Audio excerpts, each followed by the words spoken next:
This is PJ Kavaya, the voice of State Wars Hockey, and you are watching the SWH podcast brought to you by Glass Half Full Productions. See you at the rink soon.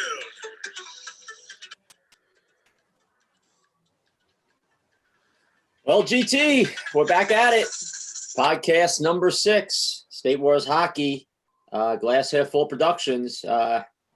Thursday. How you doing today, Greg? Yeah, the 23rd today. No, obviously we've been prepping all morning last night, just trying to get some info for our guests today, and looking forward to a good pod today. Should be awesome.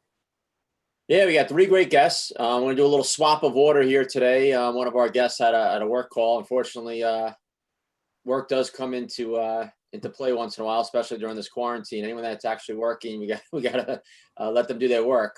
So we're going to have George Brown come on first, who's a commentator with State Wars. I'm pretty excited to see George Brown here. He's definitely a fun guy, very talented guy. What do you think of having him come on today, Greg? Yeah, it's going to be awesome. Obviously, George is pretty opinionated, We'll get into that with him, I'm sure.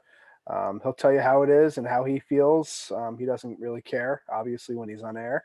And we'll get into it a little more with him. It's pretty exciting. Yeah. And then we got Travis Snow, who's was our captain for Team USA last year and my captain in 2017 at World Championships. Arguably the best goal scorer in the game, or one of. And we'll get into that with him a little bit. Definitely one of the most exciting players to watch. Yep. And then we're going to wrap up with Rob Shelton from United Kingdom, who I see he's already logged in here. He's not coming on for another hour or so. He's already on here. He runs our Team United Kingdom program and is a good player himself and a great guy from UK who started really our big international movement at State Wars. Yeah, Rob was huge with that. Like we mentioned on the last pod, I know he came to State Wars a year or two prior just to get the scoop. He came out with Peter Dale and helped him coach some Wisconsin teams, and I think he went out to the farm with some players. And then, a couple years later, he started bringing his teams. So pretty cool. Rob's an awesome guy. He has a lot of experience in the sport, both playing and coaching, and he'll be a real good guy today to have on the pod. Yeah, I'm excited to have him. We'll do some birthday shout outs as we've been doing here. I'm looking at some of our birthdays today. We got Lindsay Shaw, who's one of our favorite team managers from Florida. Tim Black, who's an old friend from New Jersey. Hopefully we get Tim Black in our 55 and over division. Then you got Brennan Edwards from college roller hockey. Our buddy Pat Maroon, I see it's his birthday today. And Jeff Myers, an old employee of ours from State Wars. I think he's 50 today, which is crazy. But happy birthday to Jeff, good buddy of ours from California, who used to be a State Wars employee, staff member back in the day. And then last but not least, Pat Lee, who I think turned 25 today. Pat's an old friend of ours, someone I definitely want to get on this podcast in the near future, who'll definitely have some fun stories for us, right? He'll have some great stories. It's funny. I'm in a group chat with all those guys with, Campbell, George Collins, Phil, Justin, Pat. And everyone's like, oh, happy birthday, Pat. And Pat Maroon. And everyone's like, and Sully, of course. And Pat Lee's like, what am I, chopped liver boys? Today's my birthday too. So we had to give him a shout out for sure. It's funny. I saw a lot of comments today. I guess Roll of Dad News, who's partners of ours, and we want to get actually the Roll of Dad News guys. We'll get Rob Woods on this show one time, do a little reverse on him and interview him a little bit. That could be fun. I saw they had a good conversation going about the pro division and rule changes and whatnot. And something we could get into maybe when George Brown, when he gets on as a commentator, talk about a little bit too. Mm-hmm. So I'd love to dig a little deeper into that about, some opinions people have about rule changes and whatnot. So maybe we'll save that for when George is on with us. I think it'd be a good discussion to have with him, but I want to talk about that a little bit. I'm pretty opinionated about those kind of things. I know you have your opinions, Greg, as a player. So we'll hit all sides of that. And then, I've been getting a lot of emails lately, quite honest, about State Wars. People are asking, it's funny, the general question comes, we want to come to State Wars. Is it still on? And, my answer, of course, I don't know much more than anyone else does with how government's treating things and whatnot. Of course, we plan on having State Wars. We're moving forward like we're having State Wars. We hope to be there. Glass Half Full Productions. We're counting on it. So, yeah, State Wars is still on. Things can obviously always change, unfortunately, based on, the health of the world and whatnot. But we're are hoping that, as things are going to lighten up a little bit, hopefully here during the summer, that we'll be able to have our State Wars event. The one thing that we haven't really officially announced yet, but things we are considering is maybe sliding the dates back a little bit into August, which would give us a little bit more time. So we are starting to tell teams that, hey, maybe don't book the hotel yet, don't book your flight yet, or if you do book a flight, book it definitely with the insurance this year, which you should be doing anyway in case something gets canceled or changed. But we may slide that back a little bit, Greg, just to give us some more room. In August, it seems like a much better month. Just got to squeeze it in before school starts with a lot of places, but that could be the plan moving forward. Yeah, I know we've been reaching out to a lot of different counties and in different states just to see when school's starting, just so we had a better feel of, if we did have to move it, if a lot of people will be affected by it or not. But, I think, you did a lot of homework on this and it's looking pretty good so far if we did have to move it, right? Yeah. I mean, I think that'll be fine. I mean, you're never going to make everyone happy. And in a COVID-19 year, you're probably not going to have a perfect scenario for anything. We just obviously want to have the event, have it as best we can. We're excited to go back to Taylor Sportsplex. Yeah. We've been going back watching some videos of 2017 there. I love that facility. And the shame of it all is we were prepared this year for maybe our biggest State Wars event ever. So I don't know if we'll have the record-breaking year we were looking to have, but I think it's definitely an amazing tournament. So without further ado, we're going to bring in downtown Georgie Brown. So let's get him in here.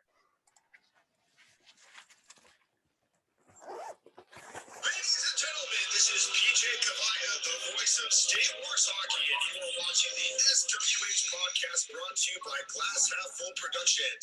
See you at the rink soon. So George, I know you're probably the most talented guy I know, but looks like you're sitting on the walls right now. I think you got to flip that video around a little bit. We got you sideways right now. Really? Okay, so you guys film it that way. Okay, got it. This might be doing a little retro. There we go. Stealing Lionel Richie video or something here. Listen, that was the plan. So before we get into it, I just want to mention here, having George on here, it's funny. We have Travis Snow on today, who's going to be one of the most talented hockey players ever to play the game. But you can make an argument, Greg, that George Brown is quite possibly the most talented person we're ever going to have on this podcast. I mean, hockey's only one part of our lives, but talk about all the things that this guy can do and bring to the equation, in his life with his music and as a commentator. I know he was a goalie once, and I think his goals against average is definitely under 10. Definitely. So, definitely multi-talented. So downtown, just so excited to have you on here with us. I'm excited to be here, guys. I appreciate you asking me to come on. Yeah. George, obviously you're born in Buffalo. Before we get into more now stuff, just talk a little bit about what got you into hockey and inline hockey, especially. Well, it was funny because especially for a black kid growing up anywhere in the U.S., we don't really know much about hockey or ever get interested in it. So it was the lockout year. I don't remember when that was. I don't know if it was before or after the Rangers and Vancouver won the Stanley Cup Finals. I randomly turned on a Stanley Cup Finals game and I'm like, yo, this is pretty dope. So I'm like, I knew at that point I'd never been on ice, never been on rollerblades or anything. So I actually called some of the local hockey rinks and just asked if goalies could play on feet, because I knew the only person I kept paying attention to when I was watching Sabres hockey was Hasek. And so I knew I had to get the Bauer pads, all of that, but I just had to ask if you could play on feet because I didn't know how to rollerblade at that time or anything. So I got into it that way. I actually started playing floor hockey at a local YMCA, and they had floor hockey every Tuesday and Thursday. And I'd never seen this many black kids involved in hockey. So I'm like, all right, this is something that I can actually do. So I called around to different rinks. And some of my best friends I met when I was 13 or 14 when I started to go to that rink, and we're still friends to this day. So I played goalie, started to get on blades, but I was known for being the guy with steel-toed boots to play in net. And and then in high school, I actually had seizures. So I got taken out of all sports. Oh, wow. And so because I just had this competitive spirit, I still wanted to be involved. So I was coaching kids who were 15 years old by the time I was 17. So I was starting to coach at that age. And then even though some doctors would clear me to play, my mom was not having it and was not having me play any more sports. So I just got into coaching and broadcasting and all of that. And all of that led up to where I am now in the hockey community. Wow. I didn't know that about the seizures. Greg, make a note to make sure George Brown fills out his RHA Weekend Warriors before State Wars this summer. He gets in the booth in case something happens up there, how excited he gets during the game. Yeah. So George, as a coach, obviously, the Palma Pro Division, it's the pinnacle in the Pro Division, and it's such a tough division. And you were able to, get your team in 2017 was the first year your excitement team came and played pro. You guys went 0-4 that year, but you had a nail biter with the Snipers. I still remember, that game was one of our Palma Pro games we showcased. Watching that game was an incredible game, and you guys could have beaten us. And I believe you also had a 4-3 game with the Roadrunners that tournament that you lost. So you had 2 games against arguably of 2 of the best teams in pro, 1-goal games. So as a coach, as a newer team, one of those teams that are just vying to get in a division like that, when you come away even 0-4, it's got to make you feel pretty good and confident when you have 2 1-goal games with those kind of teams, correct? Yeah, and especially with the type of team I had. I mean, we had so many young guys on that team, guys that had never been on a stage like Palma Pro before. And so I could see how intimidated they were playing their first couple games. And then it was just something that you just had to keep instilling the confidence in these guys that they can hang with some of these teams, even though they're looking across and you're playing the Snipers or you're playing the Roadrunners and you're looking across at White and Chris Terry and all those guys and Greg Thompson, the legendary Greg Thompson. You're looking across at those guys. And even when you play the Roadrunners and you're looking at even younger guys like DiMartino and Halverson, but those guys have played pro for a while now. And I'm dealing with necessarily new guys in the sport. It took a while to get them to get their legs under them and to get the confidence in them. We didn't even get confidence in the Roadrunner game until I pulled the goaltender at 3-0 because it's like, okay, we got one more guy than these guys, so maybe we can do something, But it was interesting. That against us too in the Sniper game. You pulled the goalie pretty early and you scored a couple. At 3-0 we did, and it was just me trying to get something going with these guys because it wasn't that they didn't have the talent or they didn't want to be there. It was just that I think they were so intimidated to be on that stage, especially for an invitational like that, and knowing that you're going to play nothing but top teams. No game is a guarantee. And we still go into every game as an underdog. So I don't mind playing against teams as the underdog, but when I've got guys who their mindset is, oh my God, we're playing the Snipers, the Roadrunners, but that's every game we go into because we were necessarily a new team, so it was interesting to get those 2 games as our last 2 games to get some confidence going forward. Yeah, it's funny because we were talking the other day because, in 2003 was our first year with the Snipers putting a pro team in. Mm-hmm. And we didn't wind up winning, Narch Pro until, was it 2010, Greg? 11. So it took us 8 years to win that division. And, when we started, we had a young team like you. The game was different then. Guys would beat you up, and there were no power plays being called. And being the young, fast team was definitely not an advantage back then. Right. Had the rules then, we probably would have won quicker. But we had guys going out there just getting beat up, and it was just the way the game was. And it took us, 8 years to win a championship. So I think everyone thinks that, we're in a world today where everyone wants it now, right? You got to win today. You got to win in a year. But for you guys, seeing those 2 games, my philosophy as a coach was always, even with the kids, when you always want to decide, like, hey, am I a platinum team? Am I a gold team? What division do we belong in? My attitude was always, if we play our best game, if we bring our A game, can we compete in this division? And if you can, then that's where you belong. I know coaches today, they always want to play down and win. Yeah. They think if we can't beat that one team, we're in the wrong division, which isn't the truth. And that's why you see the smaller divisions at the highest level, which stinks for the kids. Yeah. But for us, I always wanted to push to be the highest into the highest division. So for you guys, if I'm you and I'm coaching that team and I go, yeah, we went 0-4, but we had 1-goal games with the Roadrunners and the Snipers. We played our best. And it's not like, I'll tell you from a sniper perspective, it's not like we played bad that game. You guys played well. So I come away from that going, you know what? We can hang with these guys, because if you guys go 0-4 and you get blown out 8-0 every game, then I go home saying, you know what, we're not ready for the pro division. You know, Yeah, or and pro division. I think that helped us for the next year too. It was because the next time we got a Palma Pro bid, I mean, we won our first game against Alkali, you know, and then I think it can work in the reverse direction where we won our first game and then the guys' heads got big and then they lost the next three. But it's one of those things that I don't care what teams are in it. I don't care if Team USA is entering into it. If I believe that if we play our best game and play our system right, that we're going to be in the game till the end, where one fluke thing can happen and we can pull off a win. That's the right division. And to your point, I think nowadays with some coaches, it's win, win, win, win now. And I just want my guys to continually get better. Right. And if you're patient enough, you keep working at it, you'll eventually get to that point. But I don't think you can get better unless you're playing better talent. How are you going to get better if you're killing everybody all the time? No, 100%. Yep. And I look at that second year, you bring up that win. So in 2018, you guys went 1-3. You had an unbelievable shootout win against Alkali.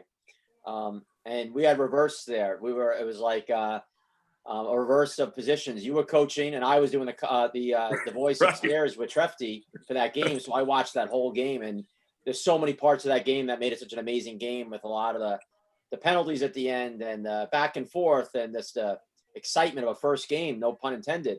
But, You're right. You guys wanted a shootout. And do you remember who scored that shootout winner for you guys, by the way? Was it Mikey Rivera? Correct. Yeah. I think Mike Rivera got. He was. It went about 5 or 6 guys deep.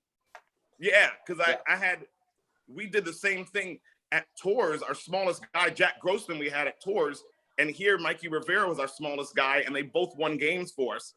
And it was so crazy to me because Rivera hadn't played with us at all, but we picked up Mikey Rivera and Dave Navalis for State Wars, Florida, and they were great additions for us. And we won that first game. Didn't play well the rest of the tournament, but that was a great game. And I always loved playing against Alkali. Always love it. Yeah, you always have play well, I think, with against those guys. And you know, the hard part of the Palma Pro, well, there's a lot of hard parts of the Palma Pro division, but I think for a team like you guys, when you come in as a new team, and now we changed things a little bit. So now we have pools. So a few years ago, it was more if you were a low team, you played only the top teams. Now you're kind of playing the same teams in the other pool that everyone else is kind of playing. The only difference is the top 2 in each aren't playing each other.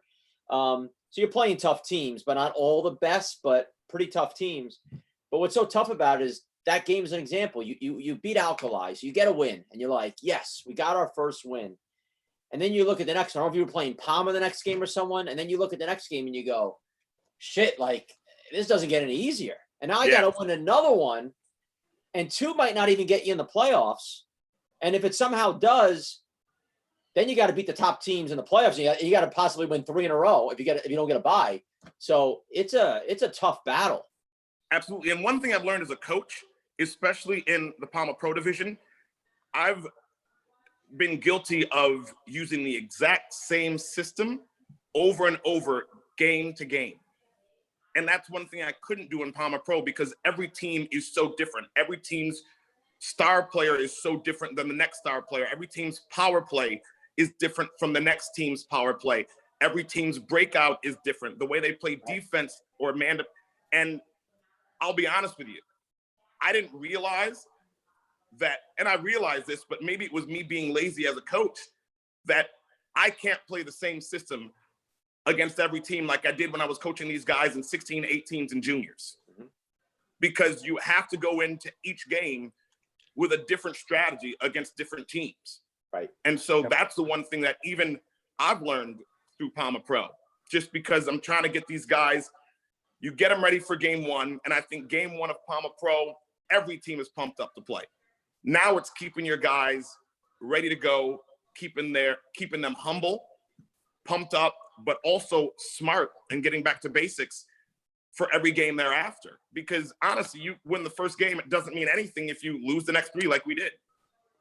Yeah, you always have to adjust game by game, and you know, every team's power play is different. Every team's shooters are different. Every team's goalies are different.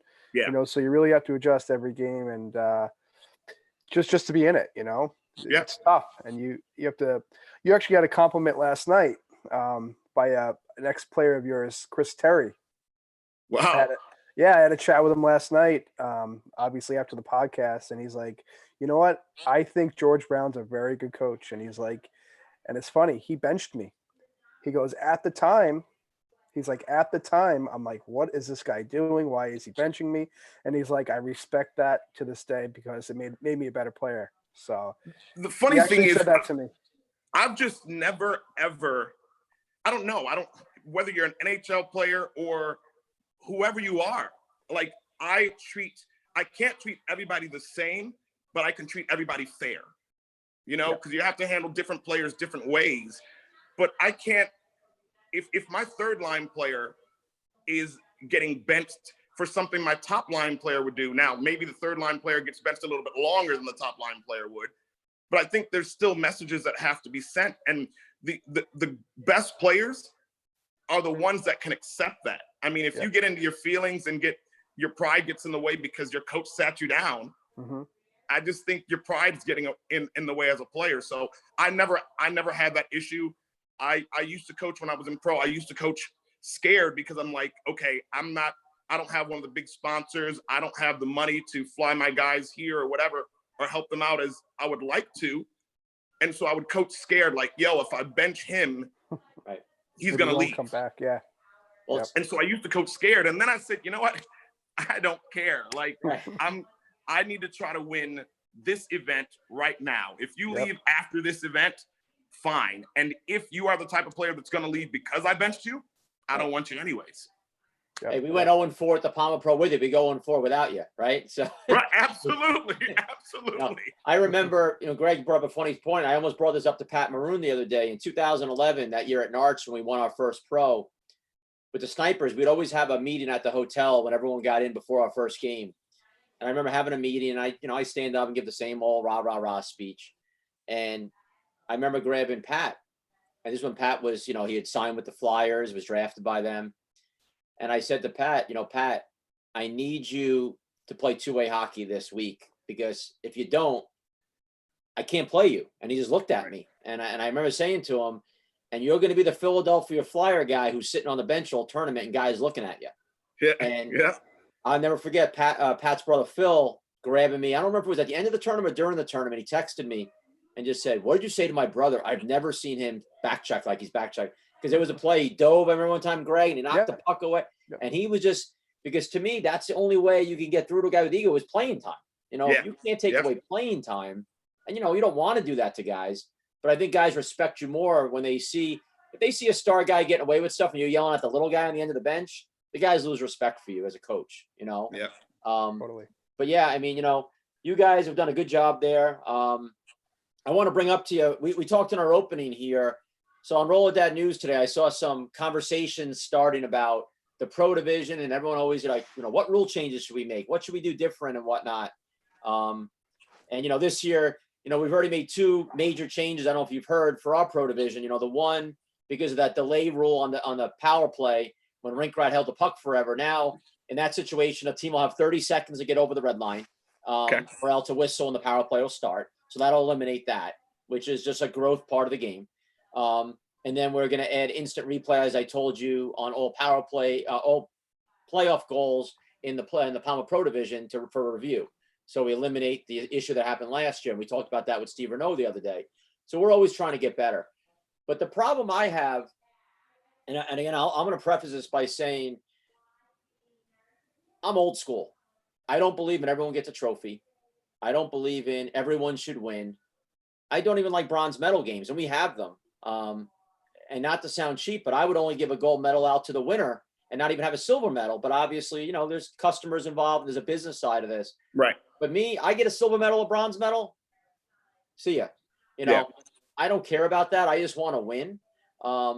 So in the pro division, there are always guys that have ideas of how everything should change. And I love Jerry Osterkamp. I think made a comment that they say, change nothing, and the problem is, and I want to get your opinion on this because you're as opinionated as I am, is not everybody's going to win the pro division, and honestly, not everyone that plays in the pro division belongs in the pro division, Right. I have a joke I always call some fro players, fake pro, you know. But there's role players and whatnot. But there are guys that they want to change the game because it'll make it easier, maybe, you know. And I get it. It stinks when a team's holding the puck and they're delaying the game and whatnot. But my attitude is go get it. You know, if you can't get the puck from the other team, you don't belong playing. No. And, you know, the onus should not be on the, like, people want to put in a shot clock, which I'm okay with shot clocks, but, you know, the arenas don't have them and it's just too much of an issue. But the onus shouldn't be on the team with the puck to have to come to you. Come get the puck, you know? And if you want to play keep away or whatnot, that's what the game has always been. You know, when teams want to play the box and you play the box at one time, I'm okay with whatever you want to do to try to win. But the difference is, in say the Palma Pro, games are 18-minute halves. So when you're playing a 12-minute youth game, you can maybe get a quick lead and sit back and kill clock and get through it. These games are so long that it's hard to do. And you're the not game's going to be never able to over sit back there, right? Right. And my opinion on that is, and people used to tell me this when the first time I ever heard someone tell me when my team was playing the box, you're ruining the game. My response was always, find a way to beat it. Adjust, right? Like we talked about before. Right. Because I can't stand when, and to your point, I remember when I was going to regional events where you didn't have a tier 1 and tier 2 when you're breaking regionals up. The only reason you go to regionals was because you wanted to qualify for the national event. There was one winner at a regional in an age division. Now everybody's got to get a medal. Everybody's got to get a trophy. I mean, we now have 14 divisions sometime where everybody is walking away with something. Right. Like I had a customer ask me one time why we don't give a medal for 4th place. You know, so, you know, and it's true because all the years when I coached, you know, well, I said we went 8 years without winning a championship in a major tournament in the pro. I never once went to a Darren Goodwin or a Tony Abate and said, at Tours, the old owner of Tours, and never said, hey, you need to adjust this rule because it'll benefit us better as this. Right. But it's the game and figure it out. I mean, if you can't get the puck from Travis Snow, get better. You know, I coached an ice hockey varsity team 2 years ago. We went 2-15 in ice. And I never once complained about the referees, about teams who would score 1 million goals on us, hold the puck, whatever they did. My attitude to my players, get better. Yeah. You know, play harder, play smarter. Absolutely. And if you can't get it, then play in the AA division. There you go. Know? We went 1-7 in 2 years at State Wars. And you best believe I'm still going to put in for a bid for Excitement Hockey to be there. Of course. But not once am I going to come and say, yo, if we get the bid, this needs to be changed so we can do. No. Right. I'm going to adjust the best way I can. I'm going to try to get guys that aren't on other teams. That's just how I roll. Get guys that aren't on other teams to try to pick them up to make my team better. Sometimes I have to sacrifice guys I've been close with, but if they're not getting better, they'll learn how to separate friendship and the relationship in hockey. And it's just adjustments that need to be made. There's ways to beat everything. There are ways to beat everything. Hell, if I think our best opportunity to beat the Snipers is going to be to pull my goalie for the entire game, you best believe I'm going to do it. Yeah. At 3-0 with 11 minutes left in the game, I did it. We pulled within 1, but it's my job standing behind the bench to not be closed-minded. If one of my players has an idea, to at least listen to it. It's my job when I'm standing behind the bench to put my players in position to succeed. Right. And so I'm not going to find ways to make the rules easier for them. It's my job to try to make the game easier for them and put them in situations where they can succeed, not to make the rules easier. No, I totally disagree with that. And like you said, I disagree with the participation trophies. Yep. One winner, everybody's going to be mad except for the winner. Right. So you just deal with it.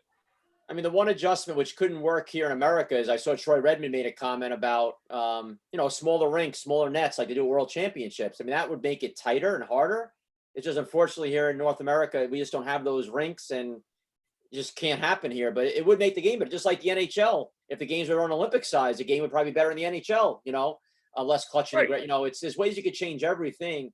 But the bottom line is to guys, my message is just get better, Right. Play harder. And I don't even think with the adjustments that you have made, those rules write themselves, Timmy. Those rules write themselves. Like the rink rat holding the puck, doing the 30 seconds. Again, that was a situation you just don't want to see in the sport. I mean, we were up in the booth. We had to talk about anything we can think of. Yeah.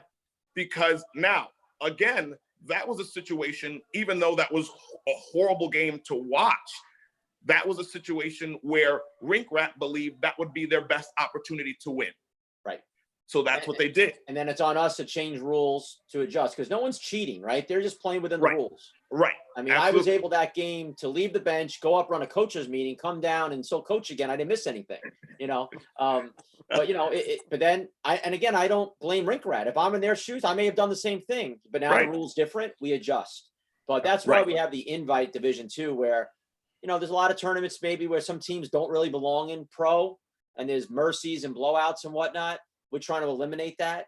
And then by making it a smaller group, guy like you can pick up some better players from another team that's not playing in it. Absolutely. Better. And you know what? We have a 12-team division. There's times I think maybe it should be a 10-team division. But right now, we have 12. And a team like you goes 0-4, but you, again, 2 goals by 1 goal each. I'm okay with it, But again, in closing with that, let's not try to reinvent the wheel every second, guys. Let's just get better. Absolutely. And play harder and adjust. Play man to man, get up harder on guys and work hard, And the game will make you adjust as a coach. Oh yeah. The game will make you adjust. There's so much speed now. Even when I used to play the bots in 1-1, now in the pro division, I have guys coming full speed and my guys are flat-footed. I had to make that adjustment for my team. So we are all our feet are always moving. We're not letting a Travis just come in and skate on us and snipe from the point. I mean, those are adjustments you have to make, So George, here's a great picture of you. I don't know. Was your first year at State Wars with us 2006, the second year? I think it was, yes, the second year it was. We were in Bensonville, right? Yeah, well, we were in Bensonville 05, 06, 07. I think this was year 2. Okay. So here you are, at times you sang the national anthem before some championship games for us, which you were nice to do so before you were a big shot Broadway guy and everything. And you did this. So that's a great shot of you there. I don't know if I ever told you this story, but in 2005, I think the first year, the singer Jewel, she was at State Wars, and her boyfriend at the time's son or cousin or someone was playing on one of the Tennessee teams. So all of a sudden my wife was there and she's walking through and I think she noticed someone's shoes. She's like, "Oh, that girl has really nice shoes." And she looked at it and she was like, "Wait a minute, that was Jewel." And none of us at the time, I think, had the balls to go up to her and ask her to sing. I think Derek Kern did, actually. Did he? He might have, and she just didn't want to, but it was pretty awesome just to see like a superstar like that at the rink. That's so dope. So we couldn't get Jules. We brought in George Brown to sing the There anthem. you go. There you go. Same amount of CD sales. Oh, yeah. And then here we got, George, the commentator here. Always, we love now we can do behind the benches, whatnot. Get you down there. You're like our Pierre Maguire, except much smarter and more handsome. So you're down there with Aaron Weiss there, of course, Submission Black Ice. Those are some of my favorite moments, too, because since that's my only way so far in the past few State Wars to get into the playoffs. So it was some of my favorite moments being on the bench, especially for like finals games. Right. Just hearing the intensity on the bench. It's some of my favorite moments. So I love it. Right. I got one more picture here, and then we're going to show a clip as well. All right. Downtown. Oh, God. That's the look there, the point and the smile. That's the downtown look. That's what it is. That is. We got a couple of those, right? Don't we? Oh yeah, that's his go-to. All righty. Yeah. Hold on one second here. All right, here's just a little tidbit of you pregame. Obviously, giving your opinions and some good stuff right here. And I don't think there's no more upsets for the Border Cats anymore because everybody knows what the Border Cats are going to bring. So this is going to be another phenomenal game. But it's interesting because of the fact that you have Pool A and Pool B. So you'll never see in the first round, you'll never see a matchup that we saw in round robin. So I love that fact. But you still got to be able to watch those games and watch those teams that you may end up playing. Black Ice was a powerhouse the last few years. Listen, they're not blowing teams out anymore. Teams are figuring out how to play them. It's not that they're not a good team, but teams, now they're getting everybody's best game because they've turned into some sort of dynasty. But then the important player on this Border Cat team, they're going to go as far as Chucky Robinson takes them. It's interesting because Chucky Robinson, I heard you say on a broadcast earlier, he's kind of come out of nowhere. But now he's going to be that backstop because Strauss is usually their goaltender, and Strauss has always been one of those goaltenders that's all or nothing. And Chucky Robinson has to bring it all for them to pull off a win here. Not to cut Shefty off short there, but it's the George Brown episode. Yeah. Listen, sometimes I get so pumped up that I remember we had a tweet once where somebody, and it wasn't a malicious tweet or anything, somebody felt sorry for Trefty because I was so pumped up for the game that I was just like, I had to keep going and going and going. So when I get pumped up like that, it's just one of those things where I just try to give as much insight as I can just to make sure that the game stay interesting for the people watching, because everybody can't make it live at State Wars, and that's why you guys do the streaming. Yep. And so I just try to keep it as interesting for people as possible watching the games. Yeah, people love it. I mean, we live stream every game free at State Wars, which is unheard of. Every single game we can in the main, unless we have a game at an offsite facility, but all three rinks going around the clock, and we have more commentary going on more games than possible. And people love hearing and seeing the downtown look here and hearing your voice and Trefty. You guys do an amazing job. You bring State Wars to the next level for us, to be honest. Well, we appreciate, and the good thing about Trefty and I, we're actually friends off camera as well. So we work well together. We still talk when it's not hockey season. And he's great at what he does, whether it's his graphic design, whether it's his editing videos and his broadcasting, he's great at what he does. And so we really get along. And so we're friends. And so you can tell that when we're up in the booth together as well, because it's really, really easy to work with him. Is a great shot of both you guys with Pat Maroon last summer. That's He was awesome. there watching his son play. That's so awesome.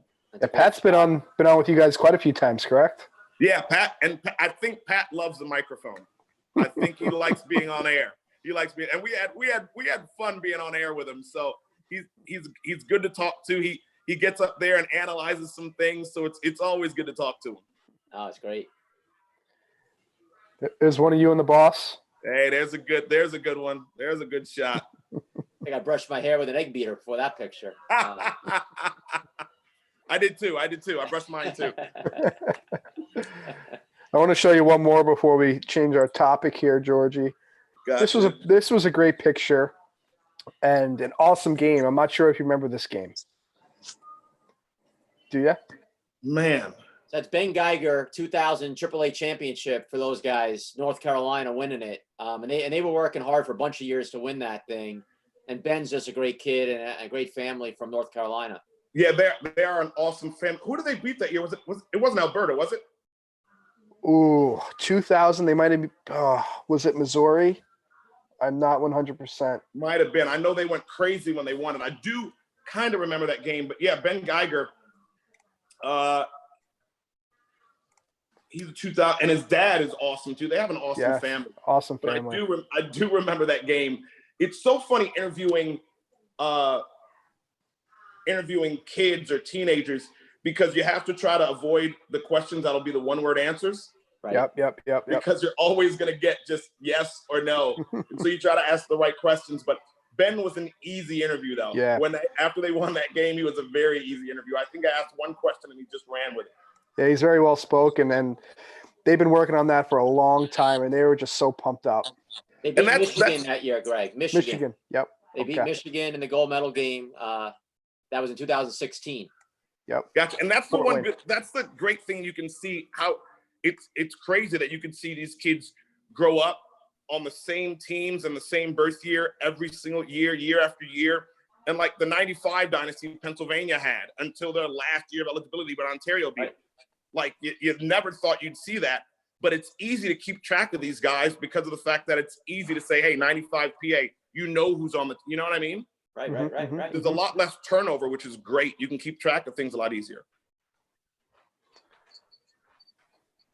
Here we go. Here now in the present here, we were so proud of George. He had he had made the Once on This Island musical production, and was traveling all around in 2019, and obviously now I think we got to get her number, by the way, George, right in the next to you there. But get her doing some merchandise next summer. Sounds good. I'll make sure I ask her.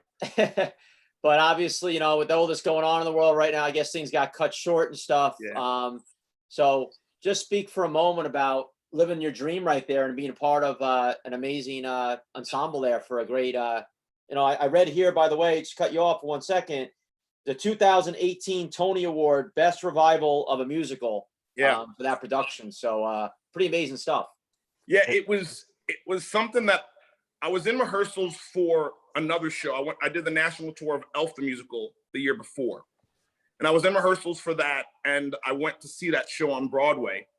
And I told my brother, who I was with at the time, I said, I'm going to be in that show.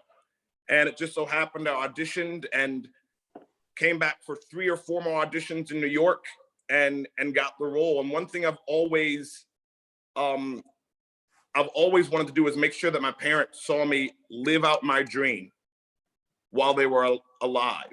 And the one thing that scared me was that my mom a few years ago had a heart attack, and it scared the hell out of me.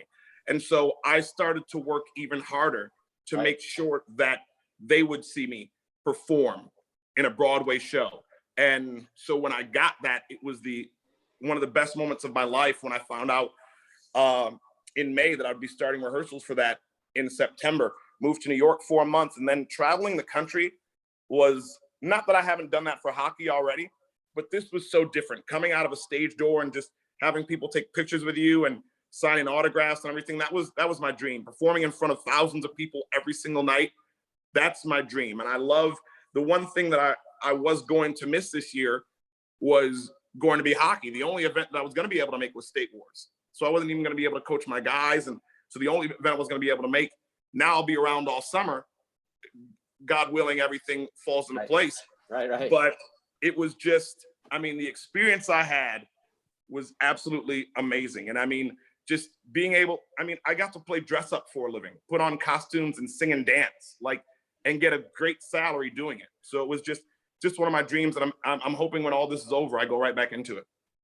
Yeah, and I would imagine that's almost like being on a team, right? So I'm sure there's always drama. There's who's mad that they're not the lead, or they're not, Absolutely. Not getting as much stage time, right? It's all the same.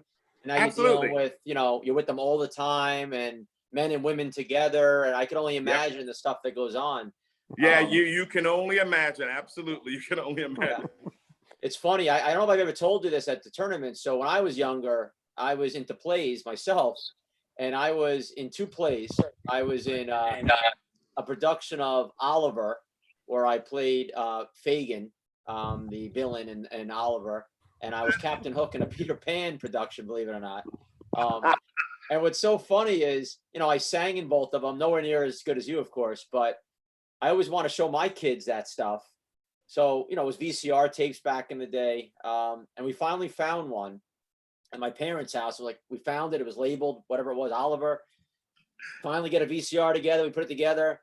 And my brother had taped over it with wrestling that night or something one night, So we don't even have it. So it's not like State Wars where we have video of stuff and stats to go back and look at, Oh, man. So they just think I made that up. But yeah, you had that. And obviously, you had your God's Purchase gospel choir, which you were founder director of, just so many amazing things you've done away from hockey. And it's just, again, I said it to start, you're just so talented. It makes me so proud to have you as a close friend. But before we wrap up here, I'm going to run through some questions with you quick. We have some fun every time with some questions. Just throw something out, whatever comes to mind for this question. So being from Buffalo, bone in or bone out wings? I think it's blasphemy to say bone out, but I love boneless wings. I got to go bone out. Okay. Deep dish or New York style pizza? Buffalo style pizza. Deep dish and New York style are both nasty. Okay. Call or text? Text. Don't call me without an appointment. Okay. Hamilton or Wicked? Oh, Hamilton. Willy Wonka, Johnny Depp version or the original with Gene Wilder? Original, Gene Wilder. There'll never be another one. Winter or summer? Summer. I can have my shirt off. Mac or PC? Mac. The original Star Wars or the new ones? New ones. Okay. And last one here, Gretzky or Lemieux? Oh, Gretzky. Okay. Without a doubt. So They call me the Gretzky of the broadcast booth too, so all right. had to go with it. So out of all the players you've coached over all the years, if you were in $1 million game and you could pick 2 forwards, 2 D, and a goalie of anyone you've coached, who would your lineup be in that $1 million game? Oh man. Ugh. Okay, players in their prime. Yes, everyone in their prime. Everyone in their prime. Goalie would be, without a doubt, Tommy McCullum. Pretty good goalie. Oh Yeah. Chevy. My forwards would be, nope, let's go D. Just because of, and I've told him this before, sometimes his decision-making isn't the best, but he's a great player. But because of his loyalty and because of how hard he tries and because of his leadership skills, can you guess what defenseman I'm going to go with? Number 6. Yep, that's it. Nick Okada? Nick Okada. All right. I'm Shout out to going with Nick. him. Nick Okada. That kid will skate through a wall for me. Lou Diamond Phillips, I call him. Okay. So it's gonna be Okada. My other defenseman would have to be Jess Hackett. My forwards would have to be Larry Atagoki. And my other forward would be, I know people are going to kill me on this, but my other forward would have to be, Nick Schilke. Okay. Nick Schilke, yeah. That's a good lineup. Good lineup. Now, all the years broadcast in the Palmer Pro division, you've watched more Palmer Pro games than probably anyone except maybe Chris Treft. So since 2015 now, all the games you've watched, who do you think currently right now is the best player in the Palmer Pro division? I would, the most popular opinion would be to go with Travis Snow. It was right on in 5 minutes, by the way. Yeah, I would say Travis Snow, but if I'm looking at potential and who has the highest ceiling, I believe his name is, isn't it Guzman, the youngest player on your team? Wow, Jaden Guzman? If I'm looking at who I will be saying is the top player in 4 or 5 years, okay, he has the highest ceiling to me. Right now, Travis Snow, without a doubt. So $1 million penalty shot to win it all. Do you want the puck on Travis Snow's stick, or someone else you think you'd want to take a breakaway for that $1 million shot? Breakaway, I would go with. Breakaway, I'd probably go with Alex Kyle. Wow, okay. Michigan native there on Alkaline. Yeah. Great pick there. Great player. And best locker room guy you've ever coached? Best locker room guy. That would have to be. This is a tough one because he's also one of the players that I've gotten on more in my coaching career than ever, but best locker room guy is Kyle Schultz. All right, we got one final picture for you here, George. All right. So you went through a little bit of a phase, I felt, where either you had your shirt off or you did a bunch of push-ups, some curls or whatever. You were like the Buffalo Peter Dale here. So my question for you is here, one, which one of those guys you just named is taking that pick for you? And how hard are you pushing on that kneecap to get that bicep pump for that look right there? Yeah. Listen, I was in Florida on a family trip, and so my cousin took it for me, number one. Number two, I was definitely going through a phase. In 2017, I lived in Branson, Missouri for an entire year. I had nothing else to do but work out and go to work. That was the only thing I could do. And so I had to show it off at certain points. And the one person that used to mess with me the most on it was Greg. Every video or picture I would post, it'd be like, put a shirt on, George, or something like that. Greg was always, and then now when I post something, it's like, thank God you have a shirt on. So it's Greg's always on me about it. Well, during that quarantine, I'm just jealous, George. What's that, Greg? I'm just jealous. Oh man, we should all be doing a lot of push-ups and sit-ups and curls during this quarantine, right? Absolutely, because I can't get to a gym. So, well, it's been great having you on, George. I appreciate you taking the time with us. We're gonna let you go and bring up Tino next, but stay safe, stay healthy, and I look forward to seeing you in Taylor in a few months. I appreciate it, guys. Thank you. I'm gonna tune in now so I can watch Tino. Thanks, GB. Thank you. All right, guys. This is PJ Kavaya, the voice of State Wars Hockey, and you are watching the SWH podcast brought to you by Glass Half Full Productions. Thank you to all of our amazing sponsors: Mission Bauer, Tour, Alkali, LaBeta, Rink Rat, Conix, Warrior, Monkey Sports, Yord Watches, Car Shield, Rocket Puck, Wraparound, and Top Shelf Targets. We look forward to. Well, that was an old roommate of yours, PJ Kavaya. Welcome you to our podcast. How's it going, Travis? I'm doing great. Yeah, I know that voice well. I swear he talks like that all the time. So he's always practicing. He's born to do the ad reads, though. That was great. I could picture that voice annoying the hell out of you. Had a room with him, though. What's up, you guys? Looking kind of tan, Trav. Buddy. Yeah, keeping you know what? The sun's still shining here in SoCal. So even if we're quarantined, I got a backyard. So still able to get a little sun for a little safe haven. So keeping the tan alive for you, Greg. Looking good, bud. I saw that little quad routine you did on Instagram the other day. That was pretty awesome. A day in the life of, we should play some Beatles music with that. The day in the life of Travis Snow, waking up 5:30 a.m., doing some push-ups, a little skate, a little surf, water in the plants, whatnot. Yeah. Healthy. I loved it. Thanks, Tim. Yeah, it really has been the routine. I was bored enough to make a video out of it because that's how much time I'm spending alone. But yeah, I mean, trying to make the most of the time. I'm an early riser, so I'm actually usually up before then, 4:35 a.m. usually, and trying to get outside, trying to stay active. I'm actually, something I've done the last couple of weeks is throw the rollerblades on and just skate all over town. So yeah, I'm getting some weird looks from a lot of the locals, but I mean, you got to stay sharp somehow. So enjoying it.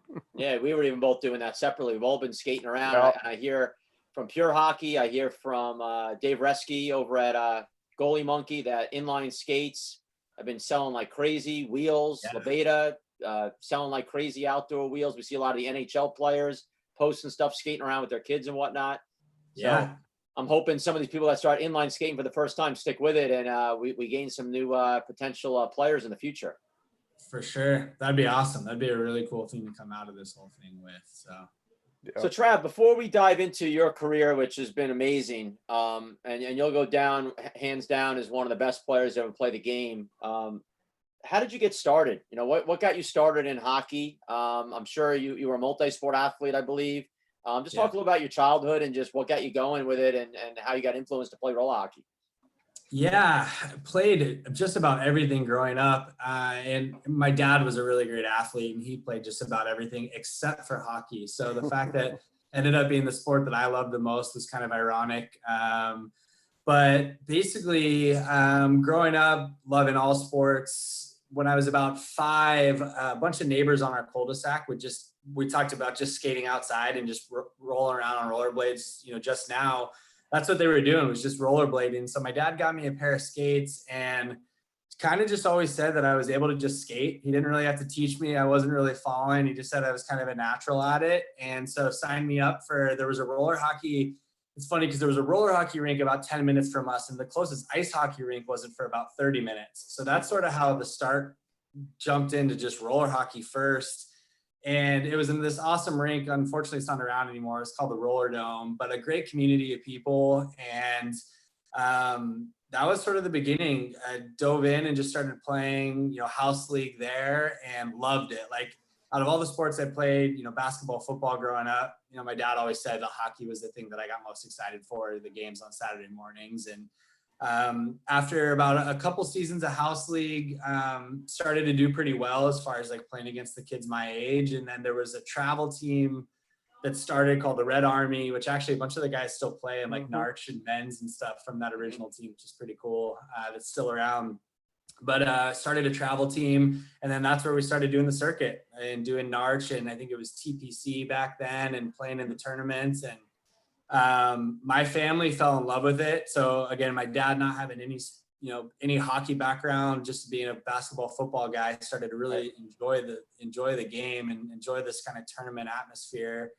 And it just became a thing that our family did. It was travel for all these tournaments, and I fell in love with the game, and you pretty much couldn't take me out of the backyard as a kid until dark, just playing roller hockey in the backyard. My dad actually ended up building me like a little mini rink, John Chavo style, in my backyard growing up. So that's sort of how it all started. And then, as I got older, I remember hearing one time, did you grow like 5 or 6 inches like your senior year of high school or something? Yeah. So yeah, if you fast forward, when everyone started playing ice hockey, all my buddies started moving to go play juniors and, go to the USHL and WHL. And I was about 5'3", and, didn't get any nods for ice hockey, and actually quit hockey altogether and started playing high school basketball and running track. I was like a really good distance runner for 1 mile and 2 mile. So quit hockey from 15, 16, 17 years old, hardly played at all, a little bit of pickup roller, and just played point guard in basketball. And then in my late junior year, senior year of high school, so like 17 years old, I grew about, it might've been 8 or 9 inches in a year. I went from about 5'3" to about 6'1" Wow. in the course of a calendar year. I'm waiting for that growth spurt. Yeah. So is Kettler. He always tells me, he's asking about that. But yeah, when the growth spurt happened, it kind of changed hockey for me, because then when I went back and started playing, all of a sudden it was like a whole new game. And a lot of the skills and stuff that I worked on in the backyard, just like with hands and skating, you add a little bit of reach, and it opened up the game in new ways. And I kind of fell in love with hockey after that. And sort of picked it back up once I went to college. So you bring up something so important, because a lot of our young listeners and parents of kids, they forget how kids grow and hit growth spurts at all different points of their lives. I was talking to Greg the other day. I was watching on Tuesday that Last Dance. I don't know if you watched it all, that Michael Jordan Chicago Bulls documentary they're releasing. Yeah. And they talk about on there how when he got cut, the famous story of, Michael Jordan getting cut in high school, he got cut his sophomore years from the varsity basketball team, which is amazing to hear. But they said when he came back his junior year, he had grown like 5 inches over the summer or whatnot. And just what a difference his game just jumped, no pun intended, from having that growth spurt. And that's what I think kids and parents have to understand, that, there's always going to be those kids that, you see that kid in second grade who's huge, and then in high school he's the same size, so when you're little, they're dominating games, and everyone looks at them as like the best, and the small kid kind of gets forgotten about. But then kids grow later on, and hockey is a big sport for late growth spurts, and seeing kids that at the junior levels and whatnot start taking leaps and bounds with the skill development. And that's why a lot of times the kids that are the dominating players when they're young are not necessarily the ones that are going on to playing the NHL, so to speak.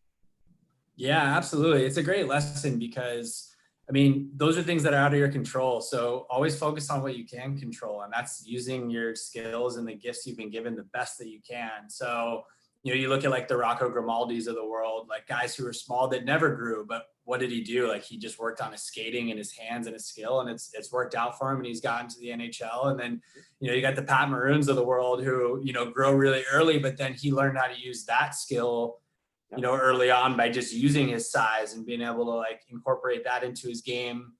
And yeah, at the end of the day, if you're small, like I would just encourage anybody, man, work on your hands, like work on your vision. Patrick Kane has to be able to see the ice better than anyone, because he's, right.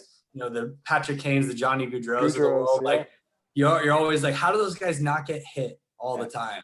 Like, that the other teams are trying to, but they're that much smarter, and they're effective because of that. So you focus on those things. And I think of Nathan Sigmund on our USA team, right? Siggy, perfect example of that, right? Totally. Absolutely. So that's sort of when I was younger, I was very much like a Siggy kind of player. I was pretty shifty and had good hands. And that's what I focused on in my backyard, was just being able to, I was a good passer and good with, my hands.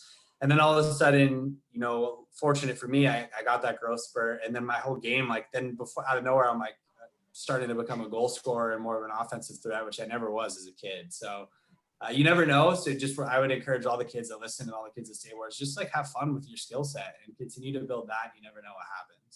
Yeah, I really believe that guys like you, that if you're small or young and then you grow, you have such an advantage, because when you're smaller, to your point, you need to have good vision. You have to get rid of the puck. You have to learn to do other things. But sometimes those guys that are so big early, like Eric Lindros, I think, is a perfect example. They said he never learned to keep his head up because he was always bigger than everyone else, and, when you're smaller, you have to learn to play do different things in any sport. And then if you hit that growth spurt later on, you've already developed those skills where it's hard to learn those things later on in life if you're not developing as a kid. So I agree with you. I think, and most importantly, is have fun, right? Because you're always going to do well at something you love. And speaking of young kids, here's a perfect example. So this was in 2014 at State Wars, our Palma Pro, before our Palma Pro, our Elite Division, we had our Elite AAA when you played with the Cali guys, and we did our Elite All-Star game. And then at halftime, we had some drawings, had some kids come out, take pictures. So that had to be a pretty special moment for you to be with one of the young players out there. Oh, that's the best, man. That's what it's all about.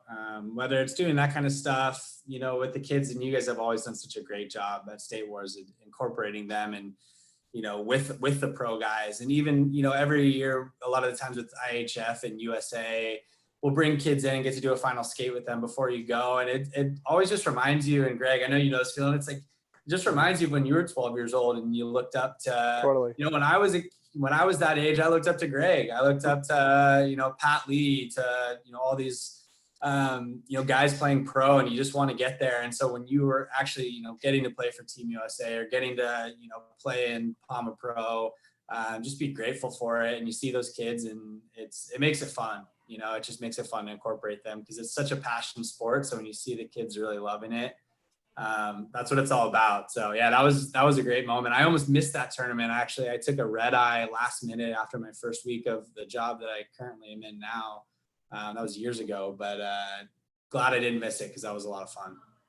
Yeah, those first 2 years you played, so 2013 and 2014, you played with Palmer in the Elite Division. Both those divisions combined, 10 games played. You had 11 goals, 12 assists, 23 points. That first year, 2013, you guys went 3-1 and then lost in the finals in overtime, 6-5 to the Missouri Meltdown. Yeah. And then in 2014, in the playoffs, you lost to the now really Alkali team, the Missouri Young Guns, which was Novak and Kettler and all the Alkali boys. They had beaten you guys in the championship then. So I look at that Cali roster. It's a lot of your Palmer team now, which is pretty funny. But now looking at the Palma Pro division, so in 2015 was our first year with the Palma Pro. Travis played with Alkali RPD that year, and they lost in the championship game to the Snipers. And what reminds me that year so much, Travis, if you think back, you guys started out 0-2 that year. And I know us with the Snipers too, we struggled. And then you defeated, I think, Go With The Fro, and then Revision, you had to play your last game. You needed a win to make the playoffs. Mm-hmm. And you beat them. So you squeaked in as a 6th seed. And then right away you had to play Next Gen, the Mission Bauer team, who had beaten you in the round robin. So it was a big deal. And you guys came out on fire and won. And it just shows in a tournament how the schedule plays, how, maybe if you play Go With The Fro the first game and won, and you lose game 2 and 3, maybe you lose game 4 because you're just so frustrated on that next day. But how the schedule went out, you guys got to win and you got momentum going. And then you won your 2 games then, and then you wound up losing the final. But just speak for a minute about that year, and just it had to be eye-opening just how difficult this division is to win when your team starts out 0-2 and you have such a strong squad. Yeah, that tournament, Tim, that year set the tone for what the Palmer Pro would become. It was you guys had this awesome vision for creating this end of the summer, pinnacle pro tourney. And I think a lot of us were like, oh, cool. We can play with I can play with Alkali instead of my state. Let's see how this goes. And, man, like the competition was so good and so elevated that it was really eye-opening that first day when we went 0-2. I think you probably went in a little cocky. We were almost used to going at that point in time, going 4-0 in prelims and just like, all right, hand us a top couple seed and move on. And it wasn't just us, like you said, you guys, and I think there were a couple other teams that year where it was like, oh, wow, like this is really competitive at the prelim level. Just making playoffs is really hard. And like I said, that sort of set the tone, because I think it's been that way every year since at the Palma Pro. It's like, you can't take prelims lightly, or you can't assume you're going to get a playoff spot. Every team is good. And the prelim games themselves have gotten, so many teams beating each other and crossing over. And, just making playoffs, I think, at the tournament has become, a huge deal. And as we've seen, if you can make playoffs, you can make a run to win the whole thing. It almost doesn't matter what seed you are at that point. So we were a 6 seed that year and made it to the final, got hot at the right time. And that's really what the tournament play should all be about, is really competitive prelims to weed out the competition. Whoever makes playoffs, man, look out, because then it comes down to the final day. So that year was a lot of fun. I remember the atmosphere just being incredible. And Greg, when we played you guys in the final, man, the stands were packed. I remember it being just super loud. I think we scored first. I'm pretty sure. I remember. I remember scoring first. Daniel Noy gave you a pass. Yeah, he gave me like a shout out to Dees. Gave me a great backhand pass, and I remember the place erupting. And that was a good feeling. That was the beginning of what has become just such an awesome end to the summer with the Palma Pro. Yeah, you speak about the round robin, and that's something when we designed this division was important to us, that, the pro division had kind of gotten to the point where the round robin is kind of like an afterthought. Like, we'd be in the hotel and want to go watch a game, and we look at the schedule and go, all right, these guys are playing, that's a blowout. That's a blowout. And there was very few games you wanted to really watch in the round robin. The playoffs were great, but the round robin was just kind of like just fluff. And, if we want to build the game, if we want fans in the stands and whatnot, every game's got to be good, and that's what I think we've developed here. And, it's very rare you see someone go 4-0 in the round robin. Teams are losing. It's a Palma Sniper, a Black Ice, RPD, or Alkali Rebel, whatever, Border Cat, Roadrunner game. Like, they're tough games. And there's no game you could just sleep on. So after that year, you guys, you moved on to the Palma La Beta Golden Knights, playing with a lot of your buddies from home in California, with Rob Tournament's squad. And, 2016 to 2019, you guys have been like just there every year. I know, talking to Rob a couple of weeks ago, he looks back on games where, and we talked about that one game we had that one year in the semifinal, which was one of the, not just because we won, but I look at that game and I watch it and I go, that's one of the best roller hockey games I've ever watched, the back and forth. But you guys are always like right there on the cusp. And I'm sure for you, as one of the best players in the game, you just got to want to win that division at this point. It's got to be just like, God, we got to win this thing finally.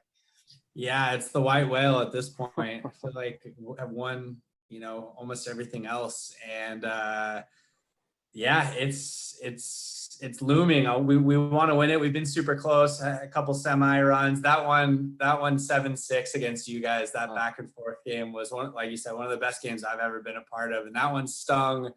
I think I had one, I don't know. I think I had 3-3 in that game. And I just remember skating off being like, how do you score 3 goals on Redmond and not get a W? I was so pissed. Right. And thanks Whitey I think Whitey might've had 3 or 4. So he had the winner. He had the winner in overtime. Siggy had a little breakaway. Your goalie made a great save, and Whitey popped in the rebound.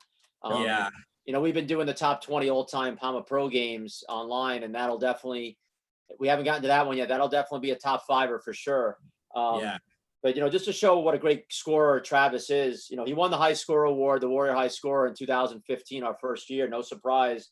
But in 30 games played in the Palma Pro division, you have 38 goals, 22 assists, 60 points, so averaging 2 points a game, which is just incredible knowing how tough that division is, and just a testament to what a great goal scorer and setup man you really are. Thanks, guys. I appreciate that. Yeah, that's pretty phenomenal. So the next chapter of your life here, Palma Pro State Wars, it's been one part of it with tournaments, but obviously beside that, Team USA has been a huge part of your life. you started playing with IIHF in 2012, and you played in 2012, 2013, 2014, 2015, and 2017, winning a gold medal 2 of those 5 years. One site got to share with you in Slovakia, in Bratislava, Slovakia. And then on the fear side, we won last summer in Barcelona 2018, and you had played in 2013 in Anaheim, and had a tough go a little bit the team that year. So just speak for a second about on the international side. So in 7 times you've won that jersey, you've won 3 times, where for people at home that just think it's a no-brainer, USA always wins. Just speak for a little about playing for your country and just how tough that is to win and how special it is to actually be able to have a picture like that representing your country. Man, it's been the coolest deal. One of the coolest things in my life for sure. And playing hockey, the fact that we've been able to even travel to some of these places and experience them and have these moments. You guys know my parents pretty much never missed one of them. So it's been a cool thing for our whole family to rally around, which is amazing. That's, first year making the team in 2012, I was actually going to have to miss my college graduation to be on that team. I wasn't even sure if I'd make it. And everything changed then because, I got over to Germany that year and my eyes were open to IHF and just how well run that tournament was. And you've seen it now, Tim, in Slovakia. I mean, it's incredibly competitive. You think that we're the best country for roller hockey. We should go over there and just wipe everybody, clean. But you realize there's a lot of skill. And when people are playing for their country, there's so much at stake and so much on the line that for everything to come together, it, very much like a Palma Pro, it's everything has to go right for the team that's going to win it. And I've learned that the hard way of doing it for, like you said, 7 times. You realize how special it is when you win it. Like to get 12 guys, and even if it is 12 of the best players in the sport, to all get on the same page for one whole week, to gel together, to play their best hockey, to form team roles. That's the hard part. Like getting the talent together, we're always the most talented team, but actually being the best team, that's the hardest to play against. That's really when it gets special. So I think of those 3 times, 3 times that I've won, all 3 of those teams were really special. You need selfless players. You need good leadership. You need great coaching, and then at the end of the day, you got to bury when you get your opportunities. So, I've had the time of my life playing in these tournaments.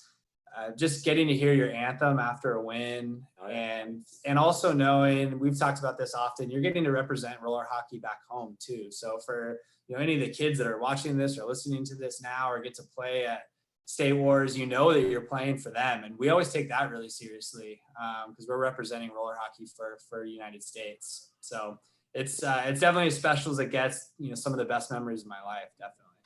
So Travis, here's a clip here we're going to show. So in 2013 at IIHF, you guys were playing Sweden in the championship, the gold medal game.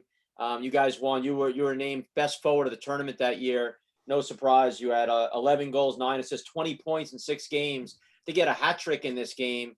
And here's a great goal from you on the power play against Sweden in the gold medal game.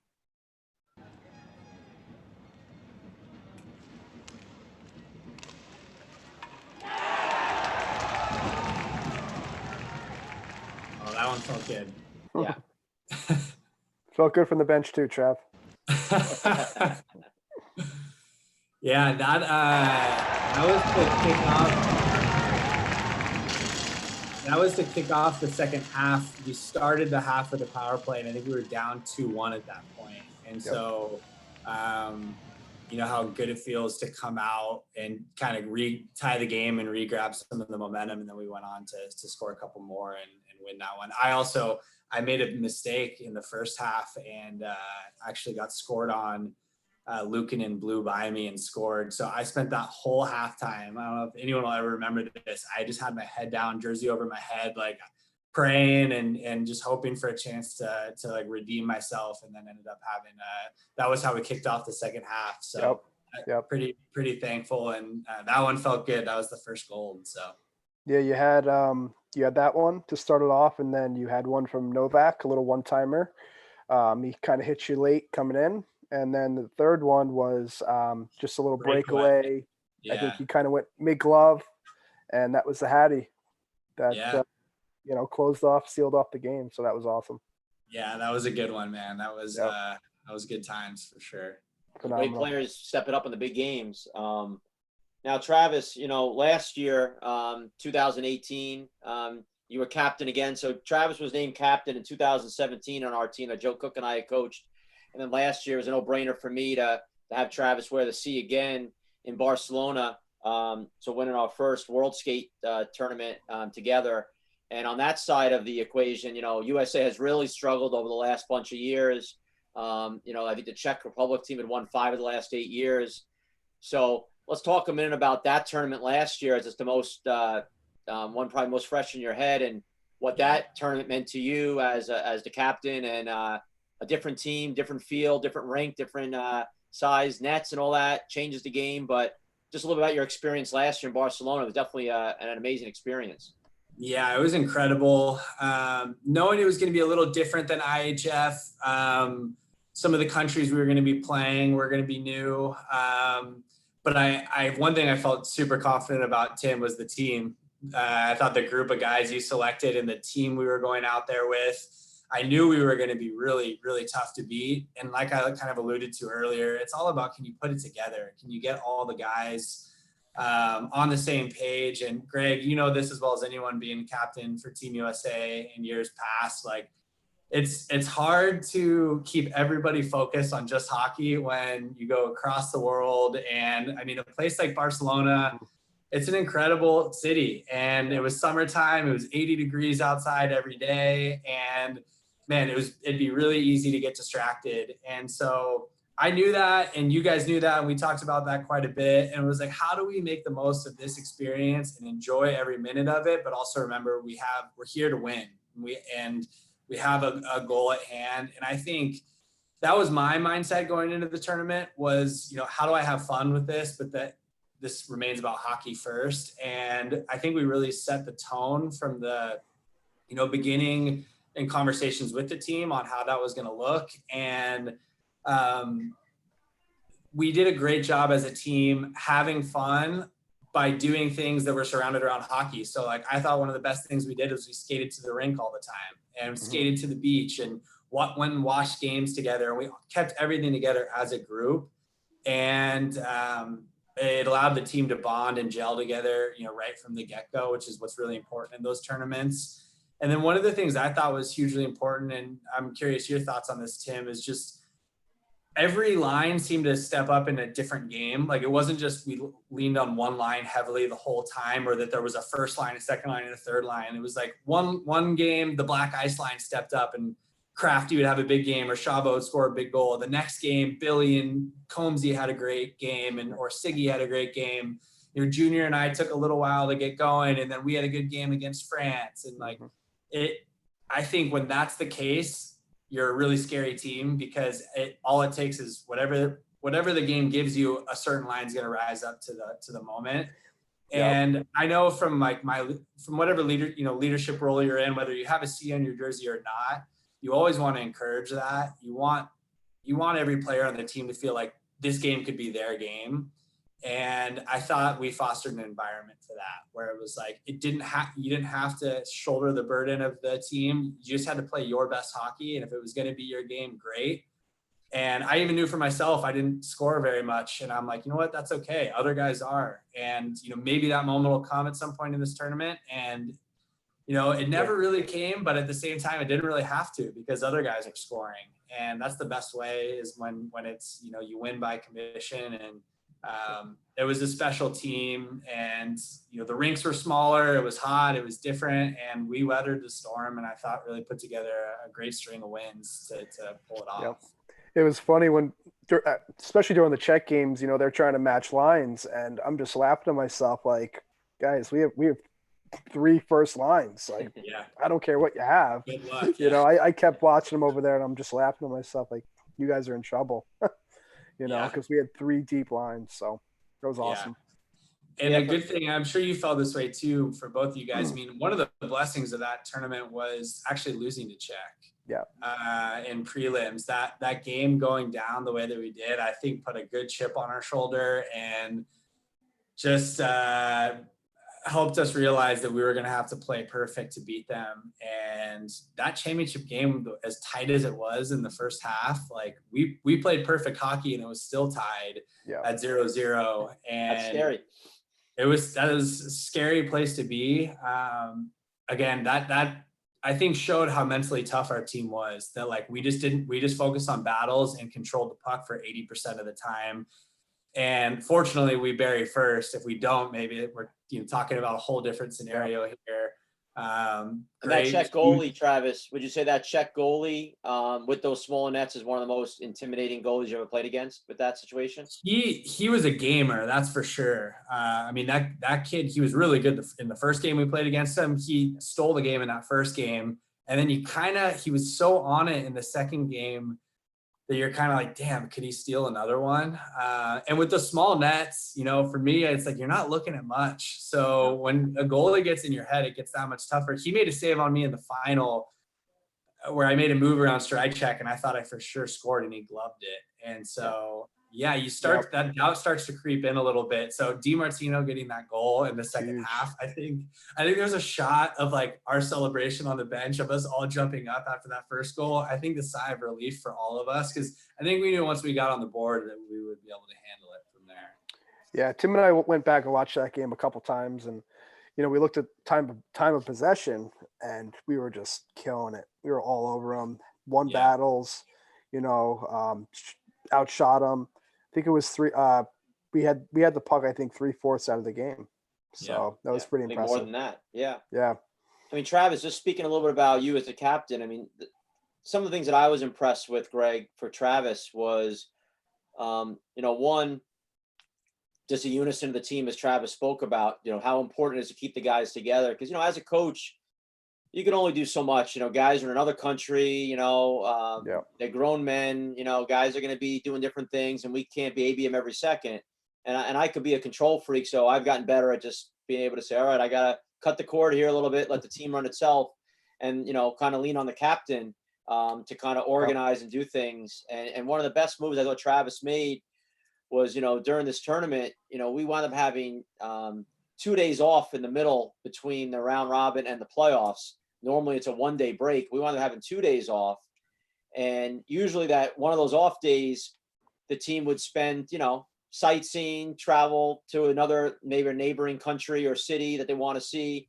And I remember for a while it was on the table that you guys were going to go somewhere. I don't know if it was Budapest. I forgot where you guys were going to go to just check out. So that was in Slovakia. So when forgot where you guys were going to go in Barcelona. But you decided that, we're not going to do that because it's going to turn into a day of guys just boozing it up all day. And then they're going to feel like garbage the next day and we're going to lose focus. So you guys chose to stay in Barcelona and just do the things you guys have been doing. And I thought it was such a mature decision and not one I had to make for you guys. You guys chose to do that on your own, which was a testament of how much you guys wanted to win that tournament. And I think losing to the Czechs was an eye opener, because if we beat the Czechs that first game, I think it changes everything too. Guys go into the playoffs a little cockier. So I think losing, and I told Greg this after we lost back in the hotel. Yeah. I said, I've never been happy after a loss, but I'm happy after this loss. And one, because I thought we outplayed them, so I knew we could beat them. And two, we didn't pull any tricks out of our sleeves that we did in the finals a little bit with them. We just played it straight up, didn't show them our cards. And I knew we could beat them the next time, but I thought it was good for us to have a little bit of a slap in the face and say, you know what, guys, it's not going to be easy. You're not the best. Someone might be better than you here. And obviously it worked out. And then Travis, I remember you and I sitting down, as I did with a few of the players, being able to watch video of the first game, and we did some adjustments. And that's where the coaching part is fun. And Joe Cook and I have talked about this, where, at the Narchers and the Tours and the Palma Pros, sometimes you don't really get to coach much. It's so quick. And here we got to have some practices. We got to work on it a little bit. We talked about the Czechs directly in practice, how we wanted to adjust, how we played them. We had that video clips to be able to review with you guys and go over what happened on goals and correct that. And I thought those were great things. And we definitely saw a difference in the championship game. Yeah, for sure. One of the key takeaways for me after losing that game with Czech, and we decided to stay back that day, but we did, as a team, we go out for dinner and, have a couple of beers afterwards, just talk about the game.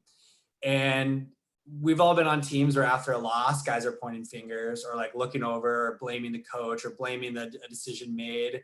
And that's usually like, you let that toxic energy into the locker room and you're going to have a hard time, recovering from that. And I immediately knew all the guys went out to dinner together. We all sat together. Before you knew it, we were laughing and joking, and everyone kind of was looking around like, we're going to be fine. Well, we're going to get this back. And it's amazing. You can foster that kind of belief and have that kind of, strength within your team and your group of guys. That's what I knew, like, oh, we're going to win this tournament. We're going to be just fine. Because we didn't let doubt creep in. We knew that it was, their goalie had a great game. That's okay. That stuff happens. That's sports. But I thought that feeling after that loss, I knew something was special about that group. And then, we take the day off the next day. And to your point, instead of, going and traveling, we still had a blast. We went and played volleyball all day. I think it's a good lesson for anyone. It's like, if you can keep your team together, you can always have fun. I mean, even when you're kids, if it's just playing mini hockey at the hotel or whatever, just rather than have everyone separate and go their different rooms or go off and do their own things. I think about the year in Dresden, Thompson, same thing. We all had to, instead of, I think that was the year of the flooding where we had to do all the sandbags on our day off. And normally guys go and do their own thing and go travel on their day off. And we had to do a team thing that day. Yep. And while it wasn't fun, we were, we were helping the city from flooding.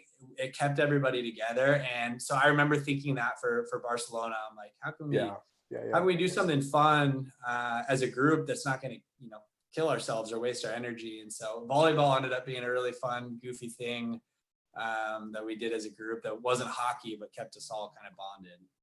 Yeah. Some guys weren't too happy with us with that Dresden experience, putting our only day off, and guys are putting sand in sandbags, so that was rough, but it worked out in the end. So that was fun. Sure. I think people don't realize, but Team USA, like, when we selected the team last year, we had some people question some decisions, and of course, you're always going to have Monday morning quarterbacks, even after you win. But like you had mentioned, it's the right team, not always the best team, and that comes into my mind immediately. And Greg, when we're talking about players, is how are these guys going to get along? How are they going to work together? What are the units going to be? It's not just, hey, let's pick the 12 best players in the sport and just boom. And that's maybe been done in the past sometimes with Team USA, and it obviously doesn't really work. With us, it's got to be the right guys. And knowing that you're going to be on the road for a week or 10 days and in a different country, and there's a lot of distractions. Barcelona, you got beautiful women, you got beaches, you got alcohol, you got everything going on. And it's so easy to get distracted, and you got to have the right guys for that team because you are representing your country. There was fundraising that going on there. People donating money to the team. You owe it to everyone to do the right thing and play your game to the highest of your ability and take it serious. And trust me, moving forward, that goes into my thinking, this year with the team. In the future, you want the right guys that it means something to them to be on this team. I think we had the perfect group in Barcelona. And you as the captain, what I was really impressed with you, Travis, too, was you talked about, the scoring part. Like you're the high scorer all the time, and looking here in IHF in 13 and 14, you had 20 points each season in that tournament. Last year you scored 4 goals in 6 games, which by your standards is low, but you did so many other things in that tournament that go unnoticed, and to some players go unnoticed all the time for what they do. And we're going to get to a clip at Palma Pro to show something like that in a second. But the way you played defense, the way you moved the puck, the way you worked hard and battled and did so many other things, to me was even more important than the scoring, because some of those years IHF, you may have scored 20 points, but you guys didn't bring home a gold medal. And you led a team to a gold medal this year by doing different things, but it just shows the complete player you are. Thanks, Tim. Totally. Yeah, I appreciate that. It's a great point. If you're not scoring goals, focus on other aspects of your game where you can be adding value to the team. And particularly, I mean, if you're one of 3 lines of the best forwards, and every time you're out on the rink, you got to be doing something positive and bringing a value to the team. And if you're not scoring, at least don't get scored on. And Yeah, that was, thanks for saying that. It's a part of my game that I still need to work on quite a bit, but something I focused on a lot in Barcelona. And I think when you want to win, you just naturally play defense that much harder. And Travis, do you remember our conversation sitting in the stands before the first game when we were watching Italy play Czech? You'll have to remind me. I'm sure I do, but you'll have to remind me. We were sitting there, you and I watching the game, and you had said to me, wow, this is going to be different this tournament. Like, just for the first time in person, seeing the game on the rink and the nets and how the game was being played. And you said, I got to remind myself that I'm going to get frustrated at times out here. And I looked at you and I said, yeah, remind yourself of that, because you are going to get frustrated at times. So you knew beforehand that it was going to be different. And, you know, it was different for everybody, and it's an adjustment for sure. For sure. Yeah. It was a fun challenge though. Yeah. The smaller rinks are really different, and the nets, and, you know, teams that play on them a lot, they're experienced, and they play a different way, and they know how to adjust to teams coming in that don't really play that style. So yeah, they bottle up the defensive zone and they make it difficult, you know. But we're gonna bring up a video here, Travis. So this was the quarterfinal last year against the Tour Roadrunners, and right now the Roadrunners had pulled ahead 2-1 on you guys. Their goalie had gotten hurt, but they stuck with him. You know, Junior had bumped into him. He got knocked into him a little bit, and he was a little hurt, but they stuck with him. Here's 52 seconds left, and you know darn well more than anyone how much I preach face-offs all the time. And I think when we were in Slovakia, I think I got on your nerves a few times on the bench yelling about face-offs, and you got used to that with me. But it's such a huge part of the game, and here a younger Roadrunner team probably wasn't thinking about a draw as much as you. Yeah. And Max Halverson, a great young player, is taking a draw against you, and you win it cleanly to start. And let's just roll the tape here to see what happens after a face-off win with 52 seconds left, down by a goal in the quarterfinals. Unless we can get a cortisone shot quick. Trust me, they'll be looking for it. Face off at center. It's one clean by Travis Snow. TNT quickly to the bench. Here we go. Trefty's got the George Brown look right now with his foot on the board. To know. He shoots it! Scores! What do you know? We're tied at 2. 37 seconds left in the game. That was that's the same play that they scored on about 3 or 4 times in this tournament. It's just a simple rotation. The puck comes to the right wing, goes to Garrett Hard. Garrett Hard drops it to Travis Snow. He comes around and just roofs it top shelf. I mean, and one of the most. So that's an example there. You know, you guys scored less than 20 seconds into it. You win the face-off clean back. And again, I think it's a message to a lot of people at home how important draws are. If you lose that draw, you can't pull your goalie. They get the puck. And good chance of different result in that game. But you want it clean, you know, and maybe even you 10 years ago, you might not even have thought about how important that face-off was. You might have tried to go forward and win it to yourself and go down and score 10 years ago. But you win it back, control it. You wound up scoring the goal, of course, to tie it, send it to overtime. And Greg, I think we got a video of the winner here too. We do. We're going to show here. We talk about unsung heroes, how Brett Ollinger, an unsung hero defenseman on your team, makes a great defensive play here to get things started. So let's watch this.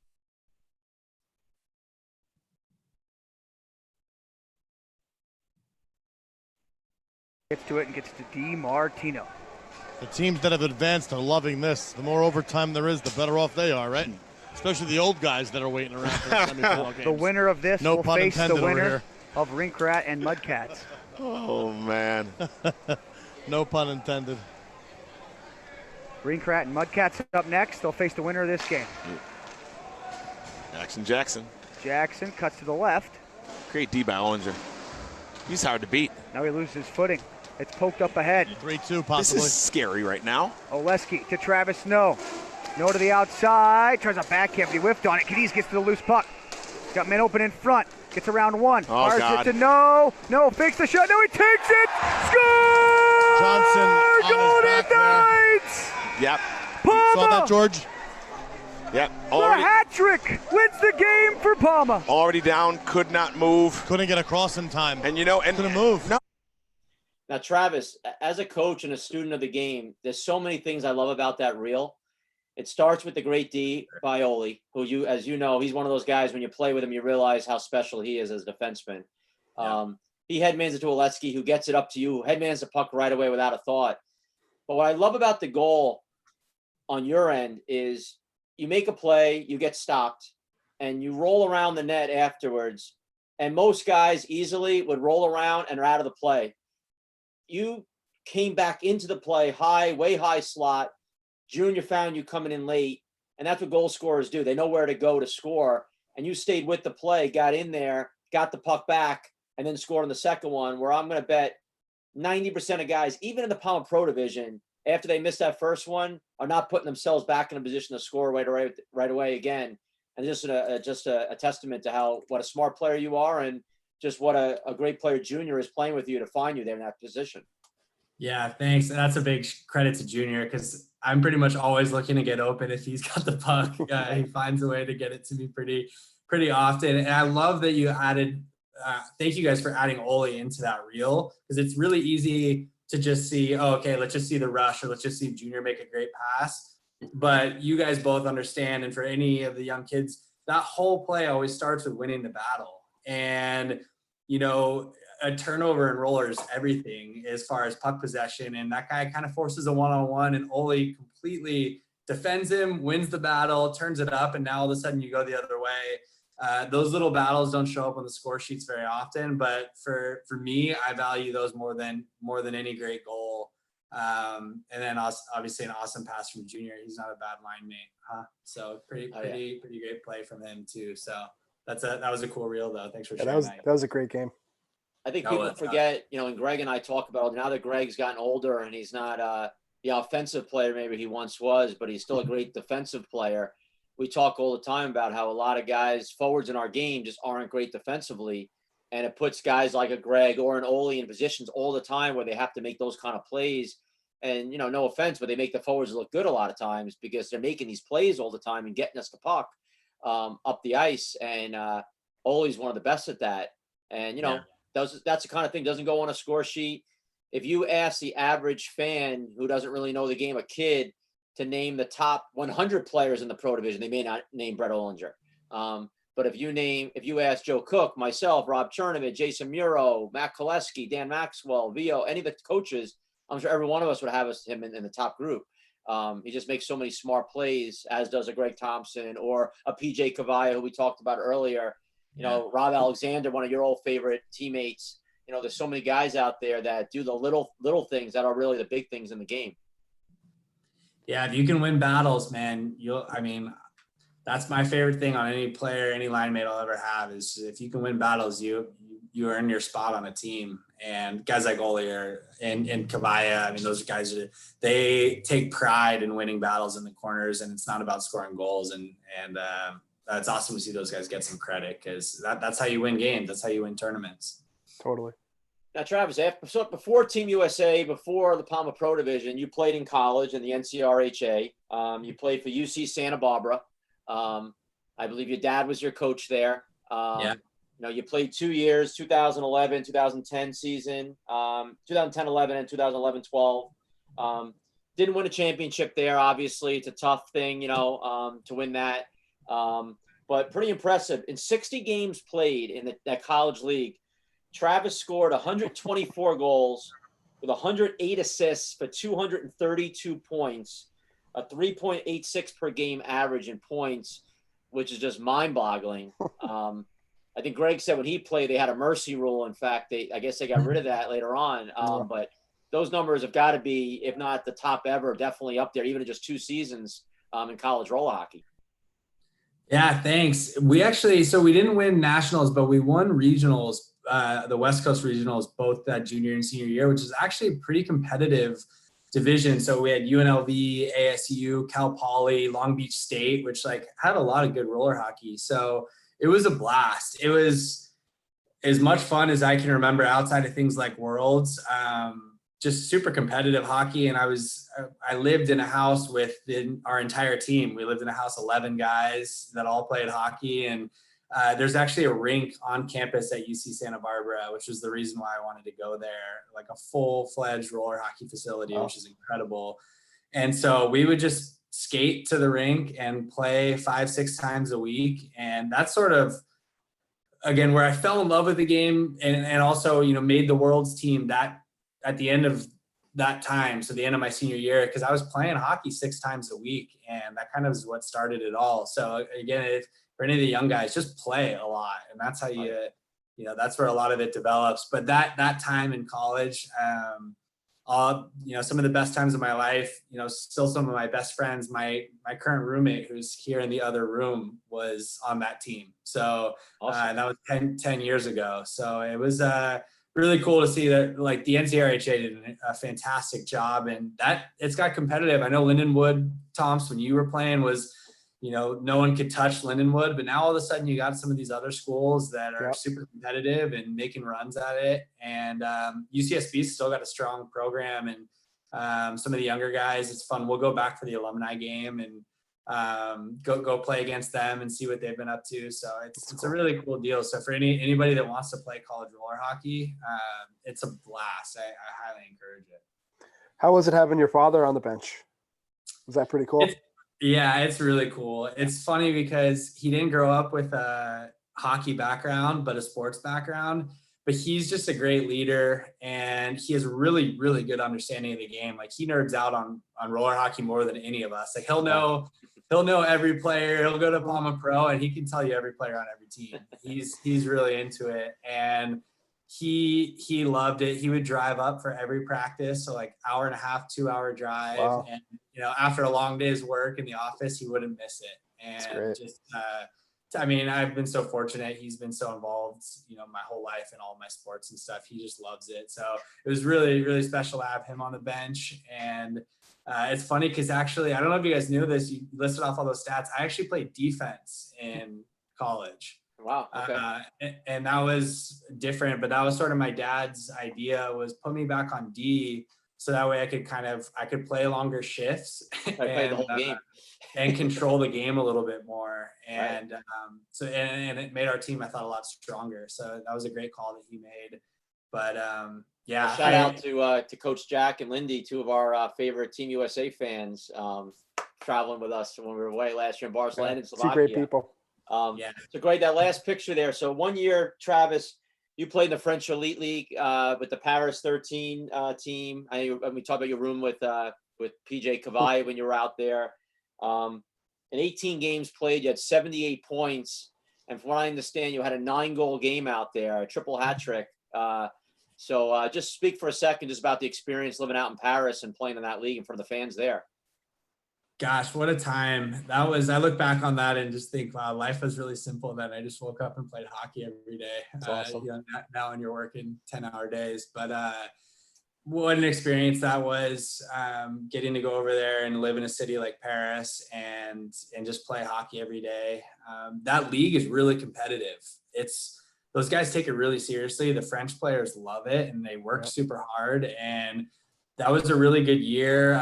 Thomas Woods was out there playing for Grenoble. That team was really strong.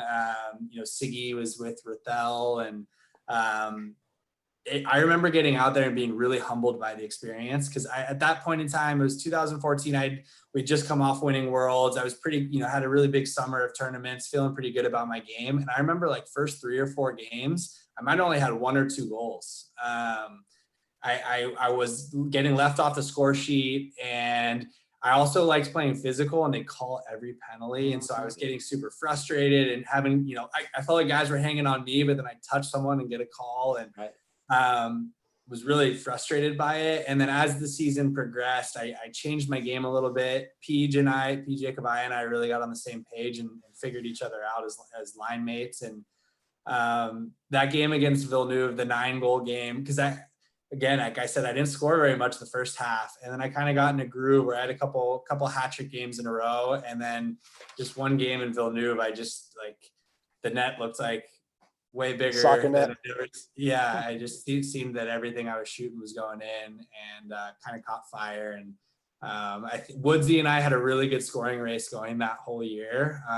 He had a big jump on me, and I kept creeping up. We were just about even at that point. So I had the 9-goal game, and I was pretty pumped about it to snag the scoring title in France. That's great. 9-goal game. That's amazing. Yeah, I haven't seen one of those in a while. Oh yeah. So Trav, before we let you go, we're just going to run through a couple questions to get to know you a little better for our fans. If just call out the answer, whatever you think here when you hear. So I think I know the answer to this question because of your job, but beer or wine? Wine. Easy one for me. Mac Napa or PC? Cabernet. What's that? Mac or PC? I'm talking to you guys on a PC right now, so I'll go PC. Well, Golf or surfing? Ooh, surfing. My golf game sucks. Okay. On an airplane, are you a recline guy or a no recline? I'm too tall to not recline, so recline. Okay. Deep dish pizza or New York style? New York for you guys. Good answer there. Soup or salad? Salad. MJ or LeBron? MJ, easy. I'll go Kobe first, but then MJ. Oh, yeah. Seinfeld or Curb Your Enthusiasm? Curb. I love Larry. I love both, but Curb for sure. Yeah, I'm a big Curb guy as well. Bone in or bone out? Buffalo wings. Bone in. Okay. Who's the most clutch player you've ever played with? Ooh. Whitey. And I know the answer to this you're gonna say, but we'll see what you say here. Best locker room guy you've ever played with?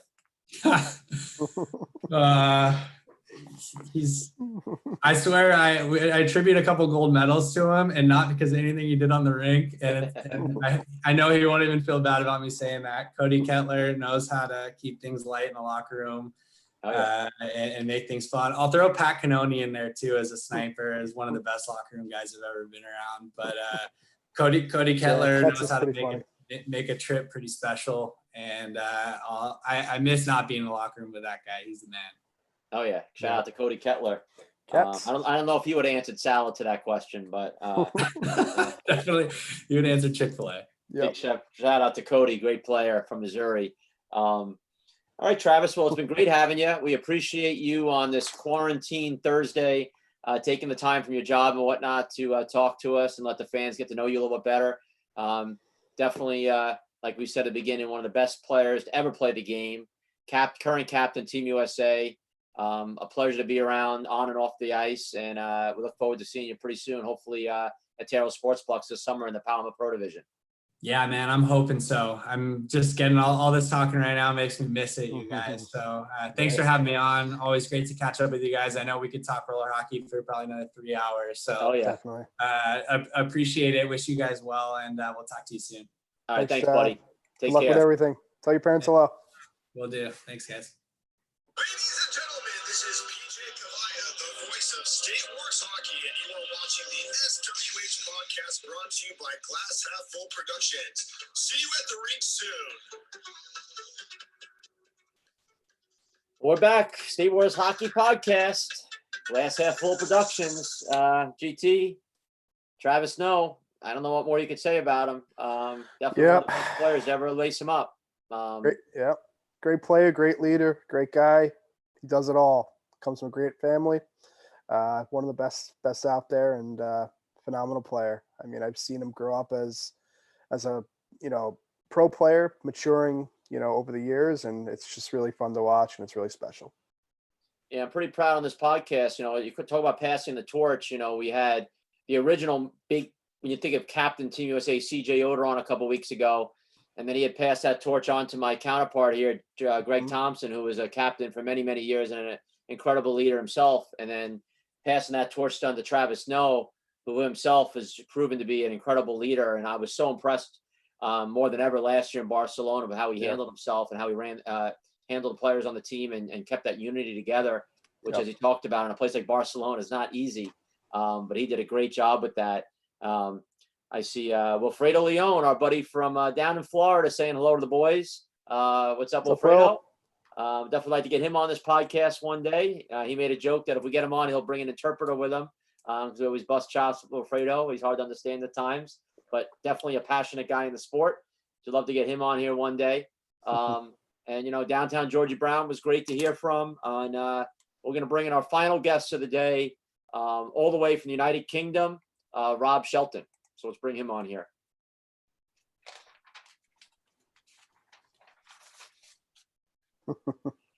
There he is. Rob, Hey, boys. How are you, what's buddy? going on, buddy? I'm good. How are you guys? Good, man. I expected to see a big Great Britain flag behind you on the wall or something for this. Well, I had to move what I was doing because I saw how clean Travis's bedroom was. I thought, any furniture in my background. Yeah, that was like a perfect room. I wonder if that was a backdrop like Greg's using, or if that was actually his bedroom, because that room looked perfect. I think it was in an open house or something. That was clean. That was nice. How are you boys? Doing well, man. We're doing well. We're trying to make lemonade out of lemons here, Rob. So doing our best here. We're having fun with this. Had a lot of people watching this podcast. We got a lot of great feedback over the first few weeks, which has been great.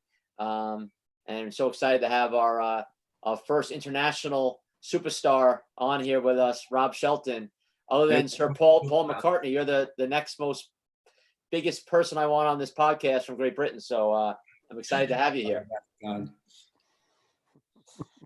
So Rob, let's talk a little bit, about yourself first. Obviously talking to Travis Snow, California, you think roller hockey, it's a no-brainer. Guys are into roller hockey. Coming from the United Kingdom, what got you into the sport? Well, I was lucky because I grew up in a time when street hockey and rollerblading was quite a big thing. I've grown up through what we class as like the golden age of inline hockey over in the UK, and it was right at a point when in mid to late 90s it was like the hot craze to be playing inline hockey out in the streets. And my dad actually ran. It was like a street hockey league for older guys. It was like a beer league, so all the teams were named after different beers, and that was sponsored by the breweries in the area. And I used to go up, and it used to be played on like a tennis courts outside. So I used to be skating around because I wasn't old enough to play, because my older brother actually played first. And then we played in sports halls, right? So puck wasn't a thing. So we used to play ball hockey all the time. And that's what I grew up with when I first started playing, was ball. And we used to play on the wooden floors like you might have seen in some of the Spanish leagues. And then, I don't know, maybe early 2000s, 2001, 2002, one of the first rinks opened in our area. And I actually live in what most people in the country would class as like the mecca of inline hockey. So around us, we've got 2 inline rinks. Doesn't sound a lot, but this is like the mecca for in the UK. We have 2 inline rinks, and we have like the epicenter of the ice world as well. So like all the playoff weekends are around us in Sheffield. So yeah, the rinks opened, and then the puck league started, and some of the teams would play puck, some would play ball, some would play both. And yeah, I'm lucky that I've played for the same team my entire life. I just play for the local team in the local league, and it's the same team I grew up with, and it's still to this day, it's the same team I play with now. Great. Awesome. So when did you start coaching out there? I think I started coaching when I was about 16, 17. Okay. So I took over from one of the older players on our team. It was one of the younger teams. It was actually Miles Finney's team that I first started coaching. It was one of the younger Norton Cyclones teams. And I don't know, there was just something about coaching that I really liked doing right from the start. I always found it really rewarding. Doesn't matter what league it is, whether it's just domestic league, international, regional. I find that the most rewarding side of things is always the development side of it. So teaching kids the skills that they need to make sure that they're set for the rest of their careers. Like that's what I found I was best at. So I'd ran learn to play programs just to make sure that all the kids knew the importance of the right habits to build, so that they didn't go and develop bad habits in later in the game, which might have, stopped the development, because most of our stuff is run by parents, it's run by volunteers, it's run by people. Necessarily they'll do it for free, but they don't always have the knowledge needed to progress kids or progress teams in the right direction. So yeah, I just found that I was pretty good at developing skills, and I stuck with one team in particular in our local league for a couple of years, and won a couple of national titles. And then I got involved with doing young guns hockey and taking it on the road and doing camps, and it kind of just escalated, and then the pinnacle right now is the Team UK program. Yeah, so in 2013, we had first, I'd spoken to Rob, and he had brought a team to Midwest Wars in Michigan, our April tournament. He brought a 16 and under team and a men's team, and here's a great shot of him with Tyler Dale. So Rob had been bringing some players out to Peter Dale's camp at his farm, the Farm Tough camp. And then that connection was made with us. And we reached out, and you guys had come out that year in 2013 to Joe Dumar's field house and played. Got a shout out to Reese Edwards, one of your players, and hey coach, he sent out on our chat feed here. But then, 2015, we finally got you to the big dance. And I've been talking to you for a couple of years, and I know it's a big undertaking from where you guys are to take this big step to come out. And you took that leap of faith in 2015. And then you guys were there in 15, 16, 17, 18, took off last year, which in hindsight, you probably wish you took off this year, not last year. But with everything going on, but who would know? But, it's been amazing for us because, we did have, we had a team from Spain years ago came out to play in our women's division in Cincinnati. But besides that, you were truly the first group to come out as a whole of an international group to come. And you just opened the doors to so many other international teams. We had 11 different countries participate at State Wars last year. And before all this going on in the world, we were upset to even have more this year. So just before we get into the specifics of how your teams have done and whatnot, just talk for a second about, how much work goes into getting everyone to come out.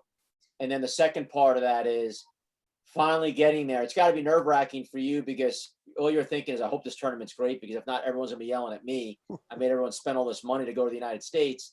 Yeah. So what the feedback was like and how the program has grown since then because of that first experience. Well, it's funny you say that the parents are expecting a great tournament. The first year we came out in 2016 was the most painful experience that we've had on the program to date. So this is guinea pig season where we've never been to this tournament before. We run under 10s, under 12s, under 14s, under 16s. We run it as age groups. So now we're looking at single birth year age groups. So we didn't know what to expect. We was like, right, we'll jump in the single A division. Normally it feels about right for us. And we'll play our normal age group. So 2005 would be, let's say it was under 10s at that time, 12s, 14s, but we'd play the top end. So I thought at the time this would be a good idea. And I entered like the 2005 team would play 2005 and they'd play up an age group, which would be a British age group, which would be 2003s. Mm-hmm. Well, this turned out to be possibly the worst decision that I'd made in the entire history of the program. Like I'm talking, these kids just took a whooping from start to finish. And I actually think it was... Coaching? Oh, like the kids, yeah. The kids playing, I mean, the parents and the family that we took really like an unbelievable group of kids. I think on that trip we had 38 players. That was the first year that we did. We brought 2005, 2003s, and maybe a 2001 team.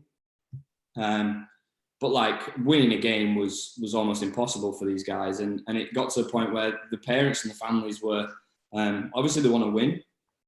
But at that point, the program was designed to be for everyone, right? We had the GB program where it was, we're trying to get the best kids to these tournaments so they can do everything. But when I was growing up, I was lucky enough to spend all my summers in America, sometimes even the winters in America. And we were playing at these tournaments. So we did tours and we did March winters and we did AAU when AAU was traveling around quite a lot. And you'd come back and you'd get a bug for it. So you'd spend all season practicing and playing, and you knew that in the summer you'd be going to America to play, and it was one of the best experiences of your life every time you went there.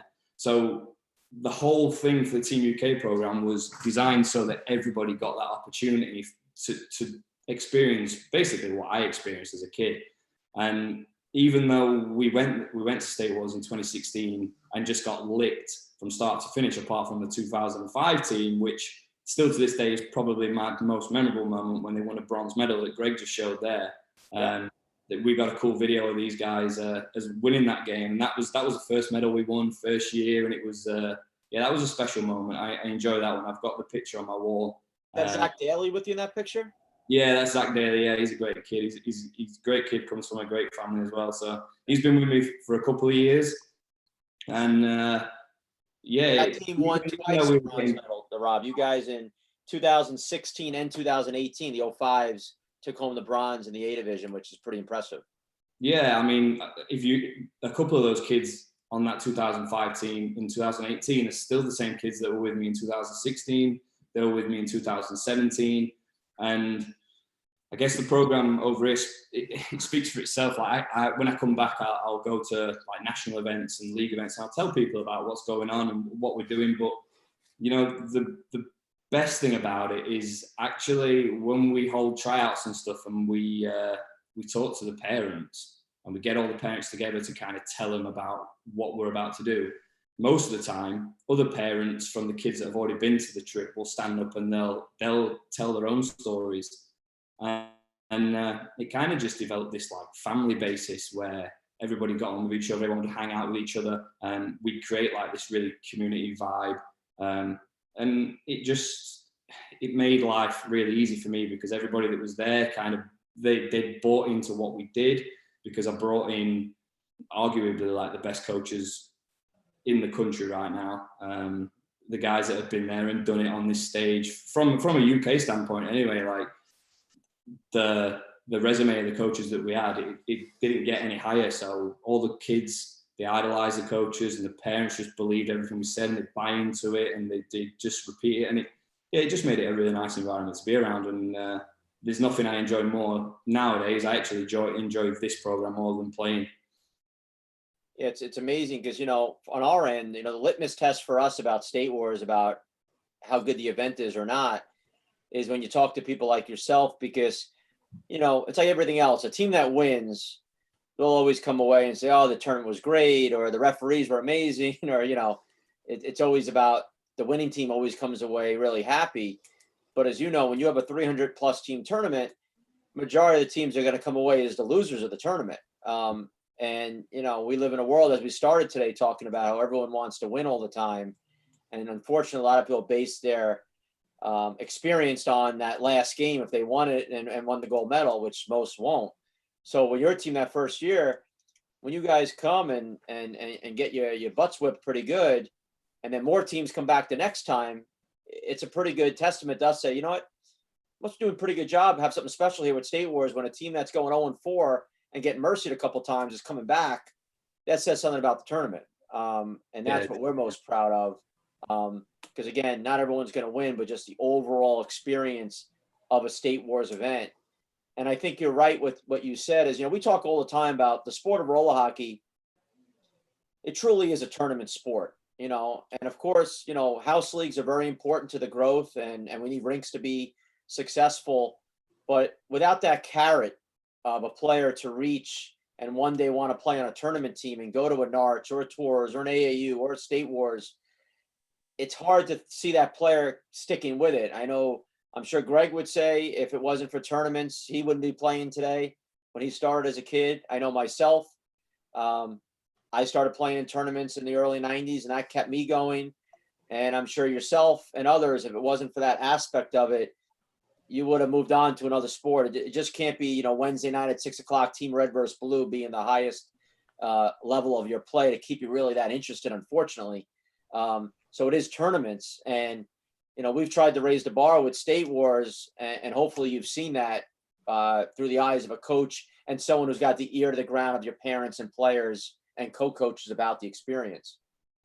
Yeah, I mean, the difference is, one of the main differences over here, we have national events. The national event is the biggest event that we have. But I mean, our families, they'll come to State Wars and they want to make a holiday out of it. And just the whole package that you guys put together, it's like nothing that most of these families have ever seen or ever will see again. Just the extracurricular stuff that they all get into and they love it, like the pin trading and the jersey trading. And I mean, some of our kids, especially some of the ones that you've put onto some of the other teams, I mean, our kids have had more success on American teams than they have on my teams. Because we've got 2 kids that play in the under-6 division that won for Ontario, and then I had 2 kids that played for Wisconsin and won a gold medal. Yeah. But I mean, it just adds to it. I mean, the little girl that won the under-6 division 2 years ago, every time I see her at the rink, she's still got the champion's hat on that she got from there. And it's just like those extra touches that you do just make the tournament so much better for our families and just so much better for everyone, to be honest. I mean, everyone likes to win. We train and we practice to win, but we sell the packages. It's the tournament that they want to come to, and it's the tournament that they want to experience. And as soon as they do experience it, most of the time they're already talking to me on the way out of the tournament, like, how can we get involved for next year? When are you starting again? When can we get to tryouts? Like, where's it going to be? And you get an instant buzz straight away, and it's an easy sell, guys. It really is an easy sell for us, and we get so much interest from just players from all over the country, and it's great. It's amazing. That's great. Now, besides the coaching part, like we said, your 05s won 2 bronze medals. You know, you're able to get your buddies over as well, which I know, and Greg knows how hard it is to coach and play and all that stuff, and hopefully scheduling wise, when the men start, most of your coaching is probably over, because I don't think you coach too many 6U, 7U teams. But you've been able to bring over your senior team to play, and you guys have been pretty successful. So in 2016, you guys played in the senior A division, which was a whopping 38 team division. And you went 4-0 in the round robin, and you guys lost in the first round of the playoffs to Missouri that year. So that was a tough loss. But then the next year, 2017, you guys went 2-1 in the round robin, and then we split into an A and a B division, and you went 3-1 in the playoffs. You lost 3-1 to Michigan in the semifinal, but took home the bronze medal, and that was a picture there of the bronze team. And then in 2018, you guys put on your big boy pants and went in the double A division, and you guys went 1-1-2, and you lost a tough 1-0 game to Colombia, another country that comes out and plays the State Warriors in the playoff game. I remember watching that game. It was a pretty wild game. You don't see too many 1-0 games, and it was a great one. And then, mixed in there, you had your chance to play Palma Pro Division with the Swedish team had asked you to play. And I tried to find a picture of you with that, but I don't know how much you touched the puck in those games. I could not find a picture of you. I played 2 games in that. And I know you missed 2 by coaching. Games, yeah. But just talk for a second about, in your overall, you played 21 games in the men's division, 15 goals, 13 assists for 28 points. So pretty darn good. So just talk a little bit about the men's experience, and then we'll get into the Palma Pro after that. But just talk about the men's team and for the guys, what they love about it and whatnot. Yeah, I mean, every time we come, we are coaches. The coaches that we get out there, we are coaches. But at the end of the day, we are players as well. And really, the best thing about the tournament is that once all the kids have finished playing, it's kind of time for us to unwind and have a little bit of fun and just play. So 2 years we went to the single A division, and there's myself, the other coaches, and then some of the younger players. We like to try and bring the younger guys in, and just really anybody that's interested in playing. So we had a couple of parents that might want to play. It's just for us, it's just a little bit of fun. Play with some kids that maybe we would never be on the same teams with, or they would never play on the same team as us. So for them it's great, and for us it's fun to get out there and stretch your legs off at the end of a tournament. I mean, talk about scheduling in 2018 when it was in St. Peter's in Missouri. I mean, I nearly killed the 5 guys that I brought out with me. And I mean, still even to this day, I'm apologizing to them for some of the stuff that I had to put them through on the scheduling side of things, like waking up at 5 a.m. and then getting back to bed at 1 a.m. just because they're all spread out for the games throughout the day, coaching 10, 12, sometimes like 18 games in a day. But yeah, at the end of the tournament, it's nice to get out there with the seniors and roll around, stretch off your legs, and just actually...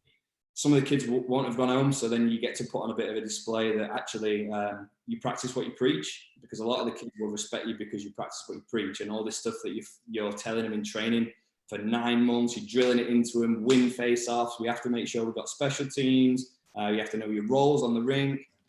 All these things, it's good for them to actually sit there in the stands and be coaches from the stands, like yelling at us guys, because we're out there now doing what we do. And it's nice for them guys to see it. And if the people have not gone home by that time, it just shows how close knit the group is, because all the families will be there at the rink and they'll all be supporting, whether it's a round robin game in single A or whether I'm biting off more than I can chew in the Palmer Bro, because that's a dream of mine to play in that. And just the support you get from the guys, it's unbelievable. And it's nice to be paid back and get out with, like I said, some guys that you may not get a chance to play with very often in your regular teams. And I'm sure those families that go home are still checking out the live stream for free at home to watch you play. Yeah. I always hate it when my own daughters come to my hockey games because they yell at me to hustle and things like that I yell at them all the time. So it's hard being on that other side where you're getting critiqued by your players. I've never felt so much pressure in a round robin single A men's game than when I've got 10, 20 kids all stood at the gate yelling at you, telling you to back check or hit the net, and you just think, I don't need this. You know, in 2017, when you guys got that bronze medal, what's so impressive about that was a 40-team division that year. You know, I know we put so much thought and talk into the Palma Pro division because it's, you know, the most talented division. But on a numbers side, the senior A-B division at 40 teams, I mean, it's the largest in the entire world in the sport. And it's such a tough division to win because, you know, to be honest, on our end, when you seed, you can't even seed teams properly with that because you don't even know who half these teams are. So you're just trying to do it by logistics. You don't want Missouri teams playing Missouri teams every game or whatnot and mix it around. But then you get to the playoffs like that year, you guys didn't even make it to the championship game and you played 4 games in the playoffs. So you're playing a whole nother season in the playoffs there. You could have played potentially 5 games in the playoffs if you went to the championship. So it would have been an 8-game tournament for you guys over 4 days. So it's a lot of hockey, you know, mixed with a lot of drinking probably, especially after dealing with all these kids all week. I can only imagine how many beers you need after that. But I used to be in the same boat when I used to coach. I remember one year being at Norwich for Platinum and Gold coaching, and I think I had 12 teams there, and I coached pretty much every game of every team, and it was a lot. And I think I lost my voice by day 2, and then having to play at the end, it's a lot. So I give you guys a lot of credit. Talk for a second about your co-coaches, because I always say you're only as good as your people you surround yourself with. So give a shout out to some of your co-coaches. We know your dad, Dave. You know, shout out to Dave. Is a big part of it. We love Dave. And talk about your co-coaches a little bit. Yeah, I mean, the co-coaches, for me personally, the best thing about it is I get to travel to this tournament and I basically get to bring like 5 of my best friends. Right, so guys that I've grown up with playing since I was a kid, and we've played on the same team for 20 years, and it just so happens that they're also turning into some of the best coaches in the country, as well as some of the best role models in the country. I mean, you talk to people over here and you talk about like the senior men's game, and the same names pop up all the time. And I see it very important to get the good guys out there, get the best players out there, get the guys that can relate to the kids and talk to the kids, but can also talk to the parents too, and just gain that instant respect, right? So players like Finney and both Finney brothers and Hutchinson and McCabe and Kerr and like those guys, as soon as they lace up the skates and they step on the rink and the parents can see that they can skate and they can shoot and that they know what they're talking about, I mean, it's done deal. Like, you know that you're on the rink with good players, great players, some of the best players that this country's produced.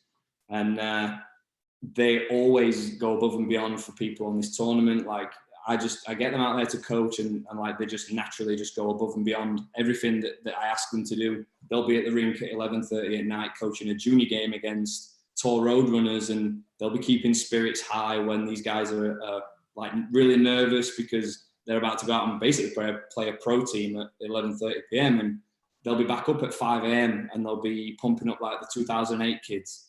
And the beauty of it is they've all got different styles of coaching. But all the kids they just respect them. We're so like more than I've ever seen any kids respect a coach in my career, and it just makes it so much easier to know that if I'm going to give a coach 5 teams to coach and they're representing me basically and the program that I've made. I'm not going to lose any sleep knowing that I've got these guys out on the bench, and really they're the best guys that you could ask for. And I don't think it would be the same program without those guys helping me on the training sessions and at the tournament itself. I just think they bring another level of professionalism and just appeal. Like, the kids will come to training sessions just to skate with certain players because they know of their resume in the game itself. And I think you need that. I think it carries a lot of weight. And yeah, they do such a great job, and I would have them first picks on my coaching staff any day. Now, we talked about the Palma Pro division. Speak for a minute about, not necessarily when you played in it, but for your players. Like, one thing we try to do is put the Palma Pro division towards the beginning of the tournament. It's right in the mix of when the divisions, a lot of youth divisions are going on. So we have big packed crowds. I mean, the crowds we have at our Palma Pro games are like nowhere else. How excited are your players and families and coaches to watch those games live when you're there?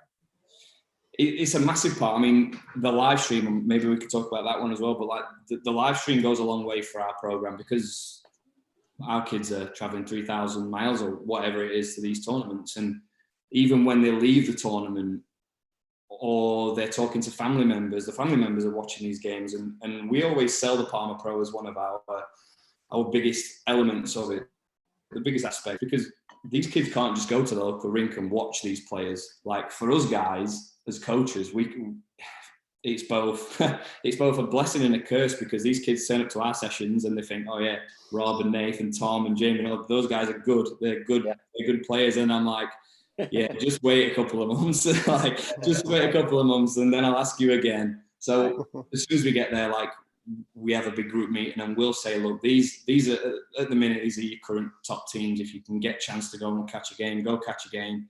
But they won't be disappointed with any game they catch. And we have people that have, like, let's say they're ice players that play roller and they come to the tournament and see it and they're like, oh, getting them on the player databases and reading off their AHL stats or how many NHL games they've played or when they've played in France. And the kids just get so into it.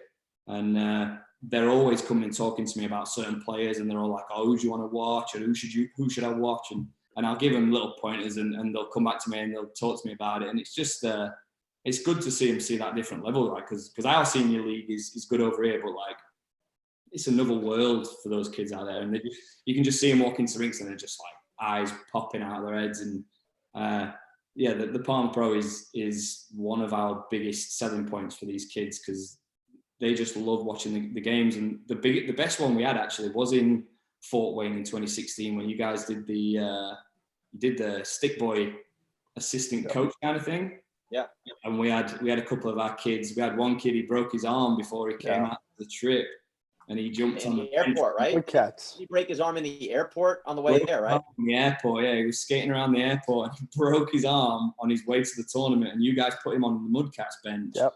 And the kid went from being distraught to not being able to play a game to absolutely loving it. Like, you gave him something to look forward to every game. Like, the Mudcats guys were unbelievable with him. Oh. I learned a lot of 4-letter words too. Yeah, I bet he did. Yeah, but it's good, because then the Mudcats will get another fan for life that maybe they wouldn't have had any other time. Like, the kids in England might not have just chosen to tune into the Palma Pro and watch the game, and by getting the kids involved, especially our kids, like, they still mention it to me to this day.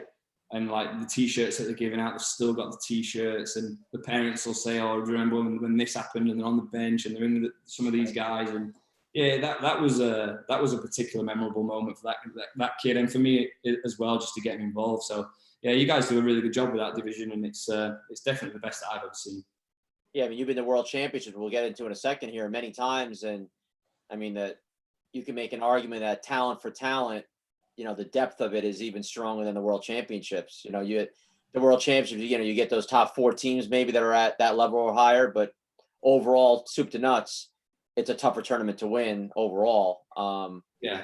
That way. It's a very different style, like a very, very different style. The difference with the World Championships, you get North American styles mixed with European styles, and it's nice to see those two styles of hockey like go head to head against each other at World Championships. But like you said, the Palmer Pro, the guys, you could basically pick one of any 10 teams could get to the championship game. It all just depends on how the playoffs fall. And the depth is unbelievable. And we got Jamie Bartholomew and Chloe Toombs both put on notes here saying Team UK wouldn't be the same without all our coaches and Dave and Rob. So shout out to those guys. And Eric Wilburn from Missouri said, "Can't say I'm sorry we took you out in 2016, Rob, but it was a fun game." So people are tuning into Rob Shelton here. Speaking internationally now, Rob, in 2008, I believe you were on that team. You guys won the junior men's division in Philadelphia at Sportsplex at Fears for the juniors for Team Great Britain. So that had to be probably a pretty big deal for you guys back then. I think you beat Team USA in the final on their home turf, which is pretty incredible. So I know it's many, many moons ago, but that'd be a pretty good feeling, huh? Yeah, it may be many moons ago, but it's one of them things that you hold on to. Like that's it for me. Like that's the one memory that I will take to the grave. If I can have it on the tombstone, it's going on the tombstone. Like we played that tournament and we had a really good team. And we, in the group stages, we played USA first game and they beat us 4-0. So 4-0, they beat us 4-0 in the first game of the tournament. And they had a good team and we kind of picked ourselves back up and figured out what we wanted to do. And it was actually the Czechs that were the favourites to win that tournament. They came pretty stacked out and everybody at the arena, because it was on at the same time as AAU, and everybody fancied the Czechs to win that tournament. And the most memorable part of it was we played the Czechs in the semi-final, and from all accounts and what I can remember, it was a pretty even game, maybe a little bit one-sided on their side, but we ended up beating them 6-5 in overtime. And like a lot of people talk about confidence in this sport, and we won that game as total underdogs, not expected to even be on the same rink as these guys, and then we came out here and we beat them. And then the amount of adrenaline and confidence that we carried into that final, like we were floating on cloud 9 and everything just fell into place, and we ended up winning that game. I think it was 7-3 in the final, because the USA played Canada in the semi-finals. And I remember we were going out for the final and Team Canada had just they were still in their locker room and they were banging on the walls, like cheering us on, and like, because obviously they wanted us to go and beat USA. And yeah, it was just one of the moments where, and it took me a couple of weeks to even come down from that moment, because like we weren't anywhere near that tournament, and then lo and behold, we just come in and sneak a win, and even to this day, like no GB teams come close to achieving that. You beat the Czechs too, so you beat the best team and then USA, so that's pretty impressive. Yeah, it was a special day, and I know some of my friends that were on that team with me as well, like they still remember it like it was yesterday, and we talk about it a lot. Now I know on the IIHF side, Great Britain is one of those teams where they, for those who don't know, at IHF they have what they call top division, and then they have Division 1, which is the next lower division than that. And then depending on how teams finish, they can move up and then regulate it down based on how they do. So Great Britain's been a team, Rob, that's gone up and down. I know you played at IHF for Team GB in 2012, 13, 14, and 15. 24 games played, 15 goals, 10 assists, 25 points. No big deal. You did pretty well, but probably your most memorable moment, I would think, would be in 2014. You played my buddy over here, GT, Team USA. You guys got shellacked pretty good 10-3, but Rob Shelton had the hattie in that game. So you come out of that game going, I don't care, we got shell, boys. I had a hat trick against Team USA. Never in my life will I ever play a game when I touch the puck 3 times and it ends up in the net 3 times. I've never experienced anything like it. Like one of the goals was like a wrist shot from outside the top of the circles. The second goal was I had a penalty, and I think one of your guys rimmed it around the boards, and I picked it up out of the penalty box and went down 2-on-1. And then one of them was like a rebound from behind the net. It was just 3 freak goals, but yeah, I'll take it. It's a proud moment, real proud moment. So I think this is goal number 2, Rob. And I'll be honest, I think I was a -3 that game. I hope so. And a 10-3 win. I was, and I think I was out there for all of your goals. Nice. You may be my lucky charm. Yeah. But then I think it was a relegation game. I think we won pretty big, right? Yeah. I didn't want to bring it up. I did not want to bring it up. Yeah, I was going to bring that up a little bit later on, maybe if we needed to, but we don't talk about that over here. That's a bad moment. All right, we'll play this replay. This is goal number 2. Team Velké Británie hraje v poštu. Team Great Britain is playing at full stretch. I think, Rod, that's when you tell your kids, go to the net, right? Don't stop, right? Keep going to the net after you make a pass there. I mean, the guy, Matt Viney takes the shot and it hits the goal and it just pops up just a little bit in the air and I just hit it out the air and managed to go in the net. But like, yeah, I think Lady Luck was on my side on that game because everything just dropped to me and it just ended up in the back of the net. But yeah, it's always tough playing you guys because we always say that like we roughly style our game on your game, just not as good.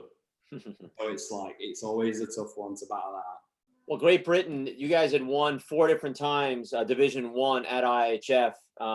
2011 and 13 were 2 of the more recent times, and you played on that 2013 team, Rob. And you guys that year you had 6 games played, 5 goals, 4 assists, 9 points, and you scored 2 goals in the championship game. I believe you guys defeated Austria in the final. That was in Germany. So that had to feel pretty good too, though. Even though it doesn't matter what division you're at, to win a national championship, international championship, for your country, that's feel pretty good. Yeah, I mean, it's all for us guys. It's all perspective. Like you guys have had multiple world championships on here and stuff, and from a national point of view, from the GB side of things, like we know where we are. Like we see ourselves as a yo-yo team. Every time we played that double IHF, if we were in Division 1, we were striving to get to the top pool. And if we were in the top pool, we were looking to, like, our main objective was to win the relegation game. Like we weren't in there to say, let's go and get the gold medal, because as a nation, like we just didn't have the depth and the talent pool to do that. But yeah, I mean, we were always a team that were pushing, and we were in the mixer for the Division 1 game. And I mean, preparation for the last 3 years, right? So we had 2012, 13, 14. So we had like a 3-year goal, and it was to try and stay in the top pool. So it was really between us and Austria for the favourites for that year, and we came up against each other in the final, and they were a good team. Like they had a really good team, but again, like we played a roller hockey team. We played a roller hockey style against an ice hockey style team, and I just remember in that game, like our speed killed that team. Like if you were going to go one, like let's just say you were going to put guys 1-on-1 against them, and you were going to have a shoot off, they'd have killed us, because like they could bang pucks, and we knew that. So we used our advantages. We played to our strengths, and we made fast breakouts, and we tried to get in behind them, and it worked. And yeah, I mean, winning in that tournament, Greg, you've done it in the top pool. Like that tournament's a different level. Like to win that thing, even at the Division 1, like the beauty of it was that you go there for 8 days or 7 days or whatever you're there for. But for us, like you got to live like a professional athlete for 8 days, 8 solid days. It was just the most unbelievable experience. Like you get there and you wouldn't lift a finger unless you really wanted to.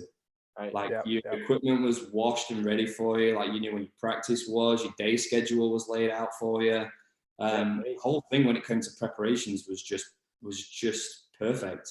And I've got to give props to the coach at that time, Andrew Silito. He was a big part in the history that the Team GB made over that 3-year span. I mean, we won that Austria game, and then the next year in the top pool, we actually competed and we took Czech to overtime, and then we beat Finland. So he had a big part to play in that, and his preparation for it. Like we played that entire year in the top pool, and every single training session, it was like, we're going to beat Finland. That was it. We need to win one round robin game to get away from playing the top in the opposite pool. It was like, we're going to play and we're going to beat Finland. We have, I think it was something like Sweden, Czech, and Finland were in our group. So we isolated who we thought maybe we had the best chance against. And that was it. Like, we trained for 6 months to beat Finland. And just the confidence and preparation that he instilled into us, like, we didn't get any better as players. But because we believed that we were going to win that game, like, we fought the odds and we won the game. So yeah, I remember watching that game too, Rob. Yeah. That was fun to watch. Shout out to Andrew. He's a legend in the GB world. So, like, we took a pumping in that game. You probably remember it. I mean, our goaltender, James Tanner, he played skin. He faced 72 shots in that game, and he conceded 1 goal. And then we snatched a winner on a bad play by them, and we went down 2-on-1, and I actually got the assist in that game. That's another proud moment of mine. And like, I just remember just being slaughtered by this Finland team, and they were a good team as well. A real good team. Yeah. Like, we played like rock stars when we came out of it.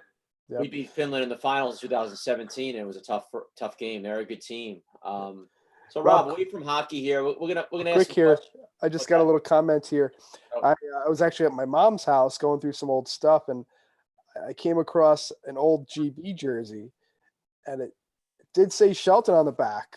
So, yeah, well, it's pretty.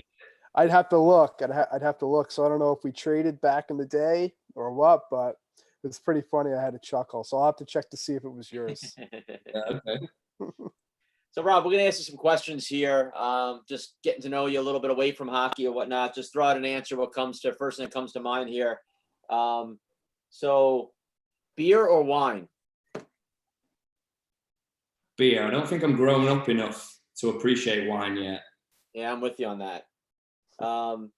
Fish and chips or a cheeseburger? Cheeseburger. The Beatles or the Rolling Stones? The Beatles.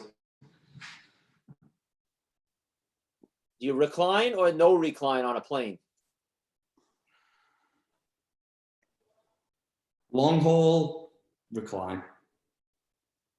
Are you more of a caller or a texter? Ooh. Texter. Mac or PC? Mac. Room temperature water or cold water? Oh, cold. Yeah, cold all day. Winter or summer? Summer, but ours are quite short. Right. Also means State Wars and national season. So. Yep. The original Star Wars movies or the new ones? You could say neither. No, I don't really like the new ones too much. More into the original, more of an Empire Strikes Back guy? I just think the new ones are like, they're like an encore to the old actors, and I don't know. I like the old ones. Okay. From watching the Palma Pro Division all the years you've been there, if you got asked to coach a team for one day for $1 million, and you had to select from any team you've watched a goalie, 2D, and 2 forwards, who would your team be? Oh.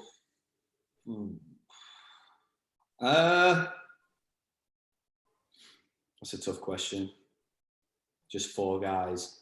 And you can throw yourself in there if you feel necessary. No, I don't need to put myself. If I'm on, I'll stay on the bench. I'm fine. I'll be the change. I would probably have Leggett in net. Brett Leggett, Tormod Cats. Yep. And then I would. Chad Siebel reminded us 52 times on Tuesday that he's his top goalie. Yeah. I watched him for a few years, even at World Championships, and I just remember he was so hard to score against. Yeah, we'll get him on one day on here. He's a great guy, great goalie. All right, so Brett Leggs in net. Yeah. Okay.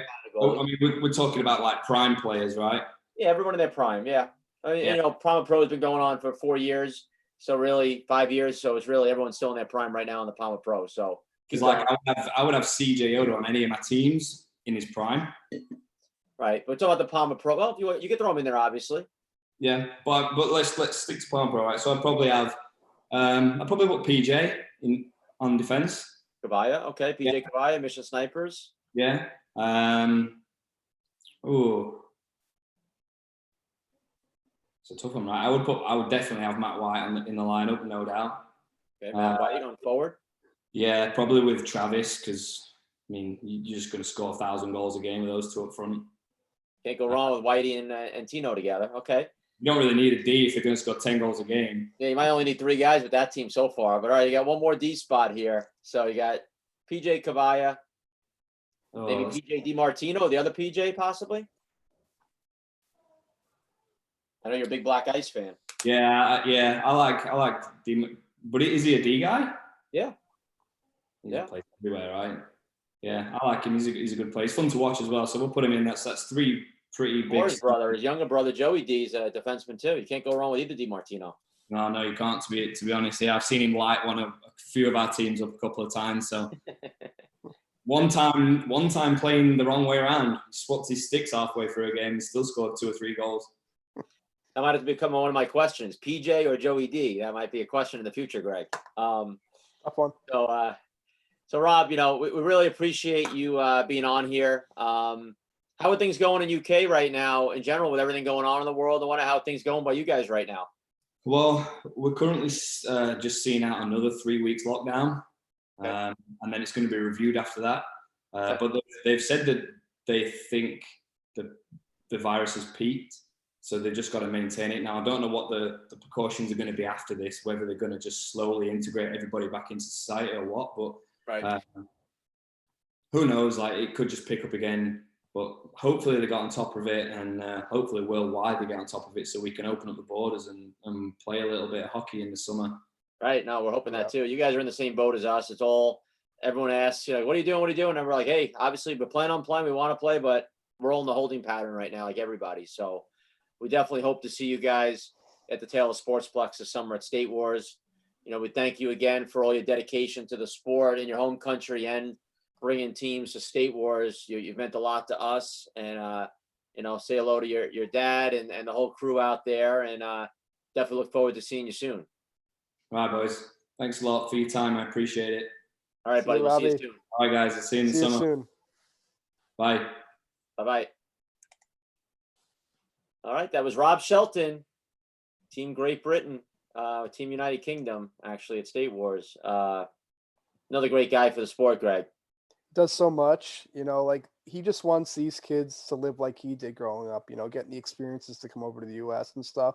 Without guys like him and Finney and Hutch and all the guys, these kids wouldn't be traveling like the way they do. So hats off to them. It's awesome to see. It's awesome. Yeah.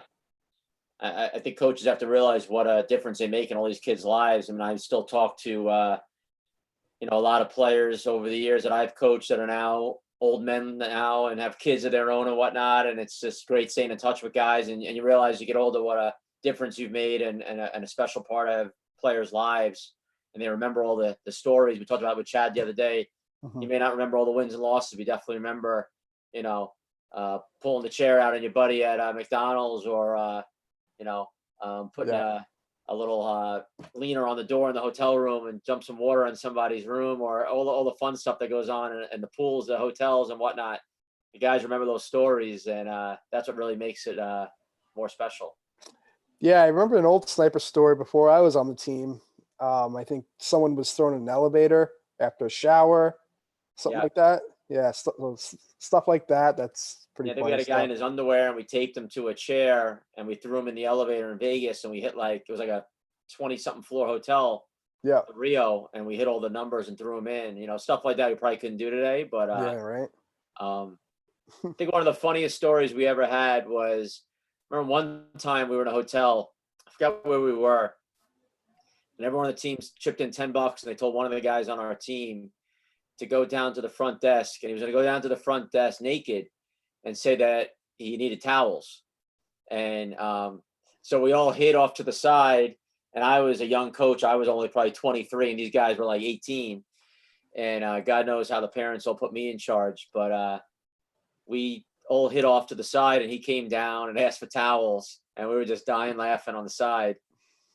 And they gave him a towel, and then I think we locked the room, so he couldn't even get in his own room. The poor guy was stuck in the hallway forever. But it was just stuff like that. Yeah.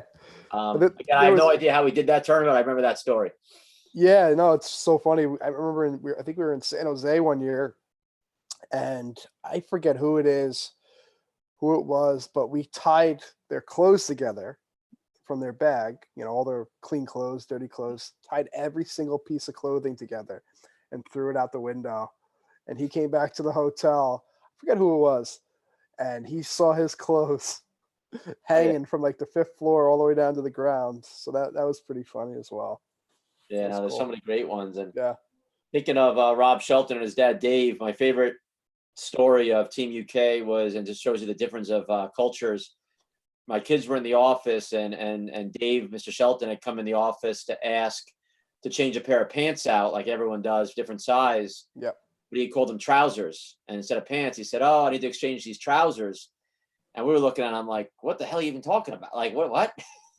Yeah, trousers, yeah. and he's holding out the pants like, oh, okay. And my kids today still laugh about that because they would just, I don't think they've even heard the word trousers in their world yet. So it was really funny.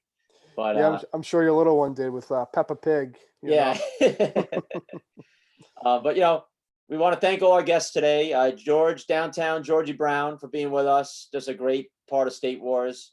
Travis Snow, a big part of our division, the Palmer Pro division, and a great player in the sport. And someone for kids to look up to. And obviously, again, Rob Shelton from Team United Kingdom for all he does. They're all big parts of our event. Been another great podcast.